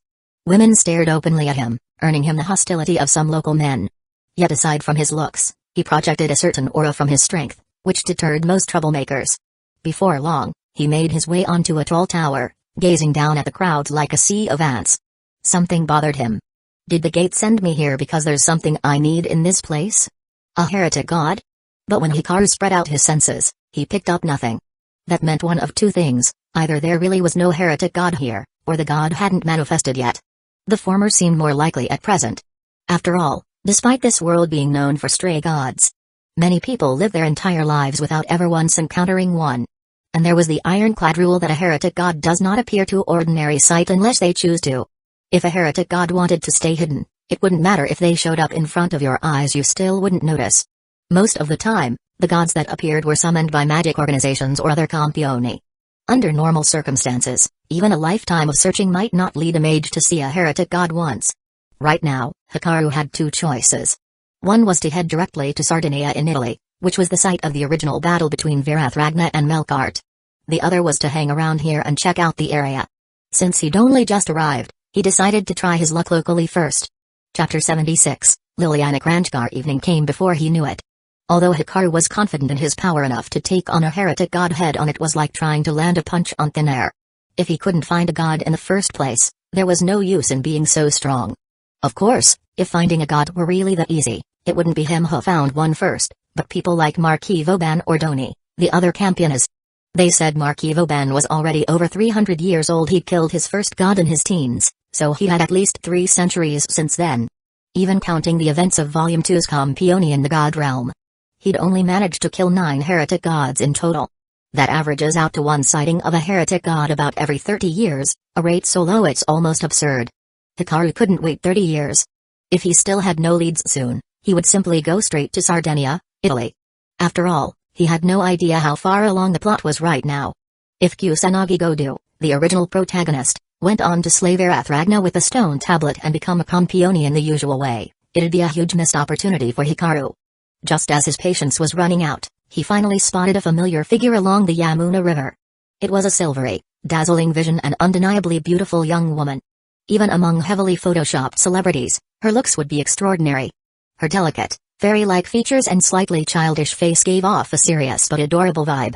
She wore her long silver hair in a ponytail and dressed in everyday clothes, an embroidered blouse on top and jeans below, completely incongruous with the polluted Yamuna River around her. Liliana Kranjkar. Hikaru recognized her at a glance, a knight from the Italian Magic Association Bronze Black Cross, who'd already earned the rank of Great Knight at a young age. Along with Erica Blandley of Copper Black Cross, she formed Italy's twin stars, praised not only for their talent, but for their beauty as well. What's more, Hikaru had once studied briefly at a Bronze Black Cross branch. How is the Heavenly Knight of the Bronze Black Cross here in India? Hikaru murmured to himself. He started forward, planning to greet Liliana. In the past, he wouldn't have been so bold, but now he needed someone native to the mystic side of things, better to talk to someone he already knew rather than a total stranger. Just as he was about to make his move, Liliana took off. She answered a phone call, her expression turning serious. From the shape of her lips, it seemed she said something like "got it," then hurried off downstream along the Yamuna before getting into a black sedan. The driver was also European, likely someone from the local Bronze Black Cross branch. As one of the world's top-ranking magic associations, Bronze Black Cross obviously wouldn't limit its operations to just Italy. Meanwhile, Copper Black Cross split off and at odds with Bronze Black Cross was part of the so-called Seven Sisters Alliance, which had formed the Italian Magic League and sworn loyalty to the Sword King, Salvatore Doni. Since Doni only cared about fighting and avoided politics, the alliance tried to cater to him by searching far and wide for traces of heretic gods. Bronze Black Cross, on the other hand, had ties to the world's oldest devil king Marquis Vauban and served him. Like the Sword King, Vauban craved god slaying. In fact, he treated it like hunting, a twisted hobby. Around 3 or 4 years ago, he'd gathered witches and priestesses from around the world for a grand ritual to summon a heretic god under optimal conditions, only for the Sword King to barge in and hijack the whole thing. Infuriated, Vauban drove Doni off, but he wasn't satisfied. He ordered his subordinates to continue tracking any sign of a heretic god. Liliana's presence here was likely tied to that. There's a group of suspected cultists holding a ritual at some ancient divine ruins. As she read over the documents the driver handed her, Liliana's expression grew solemn. The car continued on, and Hikaru followed from above. Better to rely on a local insider than grope around in the dark by himself. Eventually, Liliana stopped at a spot off a country road on the outskirts of New Delhi. People rarely came out here, but it was actually tidier than the city center. The air smelled far less complicated. A barrier? The moment she got out, Liliana sensed something at the entrance to a winding path leading up into the mountains. The barrier was easy for her to break, witch's blood ran through her veins, after all. In just a few seconds, she found a way to dispel it. But that only made her more cautious. Clearly, someone was trying to hide whatever lay ahead. The mountain path was narrow and winding, so Liliana instructed her driver to stay behind. She ventured off on her own. Hikaru couldn't help admiring her courage heading in without knowing what was out there. Once she was gone, Hikaru appeared openly. Seeing him, a bronze black cross mage waved an arm and tried to warn him off. Hikaru ignored him and knocked him out with ease. Then he followed after Liliana. After a short walk past the entrance, the road opened up. But instead of a beautiful vista, Hikaru found himself in a cavern. All along the way, he passed odd, time-worn items, strange earthen dolls, scattered talismans, and old parchment as ancient as a museum's exhibit, except these were the real deal, brimming with magical power. Hikaru barely gave them a glance, because up ahead he heard sounds of fighting. Deeper into the cave, he spotted Liliana doing battle with a group of suspicious-looking individuals, definitely not the friendly type. Chapter 77, Heretic God. Liliana had already clashed with the people inside the ruins. Judging by the situation, the cultists gathered here were attempting some sort of special ritual. In this world, there was a good chance they were trying to summon a god. But could a god really be summoned that easily? Squinting, Hikaru saw that apart from the cultists, there were a handful of unconscious civilians, unfortunate souls captured to be used as sacrifices. Moreover, several human corpses had already been dismembered by bladed weapons, filling the air with a heavy stench of blood and rust. Since these were cultists, their ritual clearly wasn't going to be a pleasant one. But at this point, continuing the ritual didn't seem possible. Liliana, driven by her sense of justice, had launched a surprise attack, breaking their concentration at a critical moment. Enraged by the interruption, the cultists were on the verge of successfully summoning a god, only to be thwarted at the last second. Still, with every passing moment in the fight, more blood spilled onto the ground and gradually began flowing into dried-up traces of an arcane pattern. After Hikaru watched for a while, he sensed a faint breeze stirring in the sealed cavern. Neither side of the battle noticed at first, but as the breeze grew stronger, Liliana finally sensed something amiss. The wind intensified, the cavern began to shake. Yet the blood on the pattern remained perfectly undisturbed. Liliana struck one cultist with her sword, sending him flying, eyes widening in alarm at the sudden shift. What on earth is happening? Being a witch, Liliana was far more sensitive than most to the flow of magical power. She could feel a spell's energy rapidly swelling. Her sky-blue eyes flicked down to the ground where the blood had formed some sort of snake-like beast-man design, and it seemed to be staring back at her. Even as a great knight, goosebumps prickled all over her skin. And before long, she realized it wasn't her imagination, the blood pattern was actually moving. Its outline quivered, and it seemed like it had taken on an expression of pain, twisted with rage. Amid the howling winds came a savage beast-like roar. Seeing this, the surviving cultists were ecstatic. It's begun. Let's offer up everything we have to our lord. Without hesitation, they turned their weapons on themselves, stabbing through their own hearts or even beheading themselves. Hikaru watched as the magic circle glowed brighter and brighter. A blood sacrifice to a blood god? Presenting heads in a gruesome ritual? As for Liliana, she knew there was no more time to wait. O mountains of Drumroll, let the life-giving rain fall upon you. Let there be an offering for the ravenous beasts. Sacrifice thyself to become the shield of the warrior beyond. Shield of Thor, an offering of Suet manifest here. A beautiful song rose from her lips as she unleashed powerful spellcraft, the surge of magical energy radiating from her body making the silver sword in her hand flare with blazing light. She was attempting to destroy this place in one final strike. However, just before she could swing her blade, a snake-like beast shot out from the pool of blood. Letting out a hissing roar, it lunged straight at her. Crap, she thought. She'd focused entirely on the ritual circle, leaving herself wide open. She had no time to counter with sword or magic and could only watch helplessly as the venomous serpent closed in. Right then, an arm reached over her shoulder from behind, grabbed the collar of her shirt, and yanked her backward like a puppy. The serpent missed its mark, and Liliana lost the chance to attack. Immediately afterward, a wild, divine surge of magic burst from the air itself, accompanied by overwhelming pressure. The magic circle underwent yet another change. The serpents coiled around the cultists' corpses, sinking their fangs right into the foreheads. Fresh blood gushed out. A few cultists who weren't completely dead had their mouths open and shut in silent agony. They were likely regretting it all now, spewing blood that poured out from ruptured organs in their chests. Snakes slithered fully into their bodies, propping them up like puppets, making them resemble macabre figures still standing upright. Liliana gaped at this, her mind going blank. At this point, there was no way to stop the ritual. How can they summon a god so easily? She whispered, voice trembling. If it really were that simple, then why would Marquis Vauban need to scour the entire world? What if it's not a summons, but an awakening? A stranger's voice sounded behind her. Startled, Liliana jumped away like a frightened rabbit and brandished her silver sword at him, her expression tense. But when she saw his face and a Tyra foreigner, and a strikingly handsome one at that, her features softened a bit. "Who are you?" she asked, her tone no longer as hostile. "Is my name really more important than a heretic god?" Hikaru replied, wearing a faint smile. He had a mesmerizing smile, Liliana found herself thinking, then forced the thought from her mind. Without another word, she resumed chanting, channeling the Silver Master's power to attack the magic circle. But it was no use. A barrier formed from the blood rebuffed her assault and only grew more frenzied. The cavern shook relentlessly, pieces of rock raining down.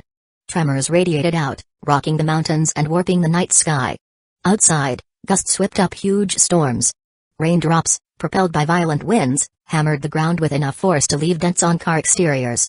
Within seconds, black clouds rolled in, blotting out the dusk. People below panicked at the sudden atmospheric shift, overwhelming the meteorological hotline with calls, though no one knew the true cause. Naturally, it wasn't a normal weather event but the work of an ancient heretic god. Areas near the ruins and around New Delhi were hit particularly hard. The rain fell so fiercely it could split heads open, leaving countless residents drenched in blood. The Ganges tributaries flooded, pushing rivers over their banks by more than 2 meters, submerging everything within a dozen kilometers. It was chaos on an unimaginable scale, and there seemed no end to it. Standing on a slope outside the cave, Liliana surveyed the inundated regions, her face drawn with anxiety. She was barely holding herself together.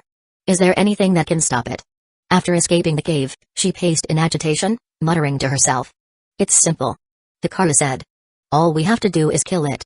Chapter 78, Two Heretic Gods, Ru and Vishnu. The awakened heretic god rampaged through the land of New Delhi, unleashing typhoons, torrential rain, fierce winds, and earthquakes that ravaged half of the city. People on the ground lost their lives one after another, assuming these were merely natural disasters. India's Magic Association scrambled to respond to the crisis. But as mere humans, there was little they could do. Against the might of a heretic god, anyone's power was like a candle flickering in a storm, fragile, fleeting, and destined to be snuffed out. Still, they had no other options. Given their knowledge of local situations, these practitioners quickly deduced the essence of the heretic god behind the destruction and began making plans to counter it. Just as magic can only be countered by magic, if a heretic god were running amok, only divine power or powers comparable to a god could stand against it. Who do you mean, kill? Liliana had no idea what he was talking about. She still didn't know who this man was. He wasn't a cultist or a magician, and he looked more like a foreign tourist than anything else. A heretic god. Her eyes widened at those words. Considering all the chaos just now, she suspected the cultists' goal had indeed been to summon a god, but she wasn't sure if they'd succeeded. If they had, then where was that heretic god? Boom. The ground shook again. Liliana hurriedly stabbed her sword into the hillside, trying to keep her footing. She glanced at Hikaru, her heart jolting in surprise. Despite the tremors, he stood perfectly still, as if unaffected. That only confirmed he wasn't a normal person. When the tremors subsided, she asked again, "Do you know which god has awakened?" "No. But I'll know soon enough." In truth, based on the cave's sacrificial items and the beastman's head that emerged from the blood, Hikaru had a good guess. A venomous serpent and a beastman's face. There were countless gods in world mythology with a similar appearance, but focusing on Indian myth narrowed it down considerably. The Azura race, especially Ru, fit that description. But to be sure, he'd have to meet it in person. Just then, Hikaru sensed a powerful presence rushing in from the horizon. A golden fish, surfing the floodwaters that had swamped the land, streaked forward like a golden bolt of lightning, plunging into the raging waters near him. The fury of the wind subsided briefly, allowing Liliana to finally glimpse the form of the god the cultists had awakened. In the storm stood a hideous beast-like head with blood-red eyes brimming with malevolence. A mane of black hair writhed with poisonous serpents, flicking their tongues at the golden fish. The rest of its body was obscured by the rain and mist, but that alone was enough for Hikaru to confirm the identity of this heretic god. Liliana stood there, terrified, As the monstrous head bared its fangs and roared, "Vishnu! After thousands of years, you're here once again to stand in my way?" The storm seemed to freeze under the god's overwhelming aura and voice, revealing its true form at last. Its head was the same, but the lower body beneath the wind and rain was rather humanoid. The difference was it had 4 arms and a long, furry leopard's tail, and there was a fierce pattern etched across its broad chest. Its colossal body stood like a small mountain. This was an Asura. In Indian myth, Ra was the son of Vipraiti and Sinhika, an Asura of meteors, known as the king of Asuras, representing the eclipses of the sun and moon. He could influence human fate and bring disasters upon nations, returning all to darkness, a malevolent god. "Since that's how you want it, I'll sever your head and soak it in the sweet nectar of the gods." Fully manifested, Ra let out an earth-shaking bellow. Within Indian mythology, Ra was a straightforward, ever-troublesome fiend. Even after eons of mythology evolving, his villainous image never changed, and if anything, it might have gotten more one-dimensional. In his native Indian legends, Ra was an Asura king in the Vedics, but in some Chinese myths he was demoted to something on par with the 12 mansions. Nonetheless, that also caused his influence to grow among common folk since the Northern Song dynasty. As a celestial body, Ra was often invoked by emperors to validate their own authority. Now facing Ra was that giant fish. Its background was far more illustrious. In Indian myth, the 3 primary gods are Brahma the creator, Shiva the destroyer, and Vishnu the preserver. In countless stories, Vishnu descended to earth in various forms to save humanity from calamities. He has 10 famous avatars, the first being Matsya, a divine fish that saved the ancestor Manu during a great flood by towing his Arkansas. Yet, in this moment, Vishnu's power seemed overshadowed by Ra's formidable aura. The enormous fish body lunged at Ra, only to be pushed back by the Asura's 4 arms, sending Ra sliding backward hundreds of meters, snakes leaving wounds all along the fish's flesh. Their battle impacted the area around them, rending earth, churning rivers, and even tearing the sky. It was a confrontation beyond mortal comprehension. Not even the strongest magician or holy knight could do anything but flee in despair when a heretic god descended. This was the power of a heretic god, a walking cataclysm that brought nothing but calamity and terror. Whether the god's mythic role was benevolent or malevolent mattered little. Once it appeared in the flesh, humanity would still face devastation. Except for Hikaru. Yes, the fight between 2 heretic gods was frightening. The sheer aura they emitted far surpassed that of a Devil King-class entity in the DxD world. Liliana trembled where she stood, fear etched on her beautiful face. If she felt this way, ordinary humans had it even worse. 2 heretic gods. That's quite the present. Hikaru said. Well, I might as well accept it. He strode forward into the storm, summoning Drig. But behind him, a voice rose, "Don't go." Chapter 79, Fight between heretic god. Even though she had no idea what was happening, Liliana knew that clinging to Hikaru was her safest choice at the moment. He was clearly planning to get closer to the battlefield, but wasn't that basically a death wish? It was terrifying. Absolutely terrifying. Liliana had witnessed the descent of a heretic god once before, and the dreadful aura still haunted her. Now, several years later, yet another heretic god had emerged, reawakening her deepest fears. That was a genuine evil deity, one that descends upon the world bringing calamity, an existence permitted to annihilate the entire planet and humanity if it wished. She'd faced powerful holy knights and godlike progenitors before without the slightest fear. But now her face had turned pale. She wasn't even thinking about fighting back. If only she could save a few more lives. Perhaps, she thought, that might atone somewhat for the mistakes of her youth. "Come with me," she said. "I'll take you somewhere safe." Hearing that, Hikaru only smiled a little. Liliana looked so pitiful, yet he felt no hesitation. He was more relieved to see how stubbornly kind she was. That unwavering resolve deserved recognition. Still, one matter was one matter: go help whomever you can. "We'll talk later." With those words, Hikaru strode into the storm. Fierce winds battered his body, yet he stood firm. Liliana wanted to run after him, but she froze. Only then did she realize that the torrential rain wasn't even touching him. His clothes, hair, even his shoes were completely dry. Thanks to her keen witch's eyes, Liliana spotted the reason. About 5 centimeters from his body, an invisible barrier repelled every drop of water. The raindrops parted around him, leaving a circle of dryness in his wake. It was clearly the fruit of the water magic Hikaru had learned. Liliana could only stand there, stunned, watching him fade into the downpour. By the time she snapped out of it, he was already gone. Meanwhile, the battle between Ra and Vishnu raged on. Vishnu's fish form was covered in wounds, whereas Ra only grew fiercer. Indeed, the Asura's fury soared at seeing the enemy who'd once lopped off his head. There was a kind of vindictive satisfaction in trampling Vishnu. Although, well, that fish form was pretty ugly. Did fish even have knees to beg for mercy? Perhaps aware that the fish avatar was simply too weak and heading for defeat, Vishnu shifted strategy. The massive golden fish swiftly transformed, its gleaming scales turning into a coat of bristling quills. Within moments, the fish had become a colossal wild boar with tusks. Ro, who had been grappling the beast, suddenly felt a stabbing pain and jerked his hands away, realizing his palms had been punctured in countless places. The boar's bristles were sharper than steel needles, and even Ro couldn't escape unscathed. "Curse you, Vishnu. I'll kill you today." Enraged by his injury, Ro howled in fury. One of his forearms grabbed an 8-pronged spear and drove it straight into the boar's flesh. Vishnu let out a cry of pain but retaliated by impaling Ro's abdomen with its tusks. Hot blood, like molten lava, seeped out and poisoned the water around them. Any surviving humans still submerged in those waters found their limbs rotting almost instantly where Ro's blood touched them. The shockwaves of their blows and the deafening clashes were impossible to describe. For anyone watching from a distance, this looked like a scene out of a sci-fi movie, one that no human could ever interfere with. In reality, humans couldn't see gods unless a heretic god chose to manifest visually. As a result, the average person simply believed the world was ending. Even if they could sense the unnatural roars shaking the air, none of them was in any state of mind to think calmly. Hikaru didn't rush in to join the fight immediately. Even if he planned on becoming a god slayer, he knew to look for the least risky way to get what he wanted. Better to let Ru and Vishnu fight a bit longer, giving him a chance to gauge their combat methods. The battle between Ru and Vishnu had reached a fever pitch.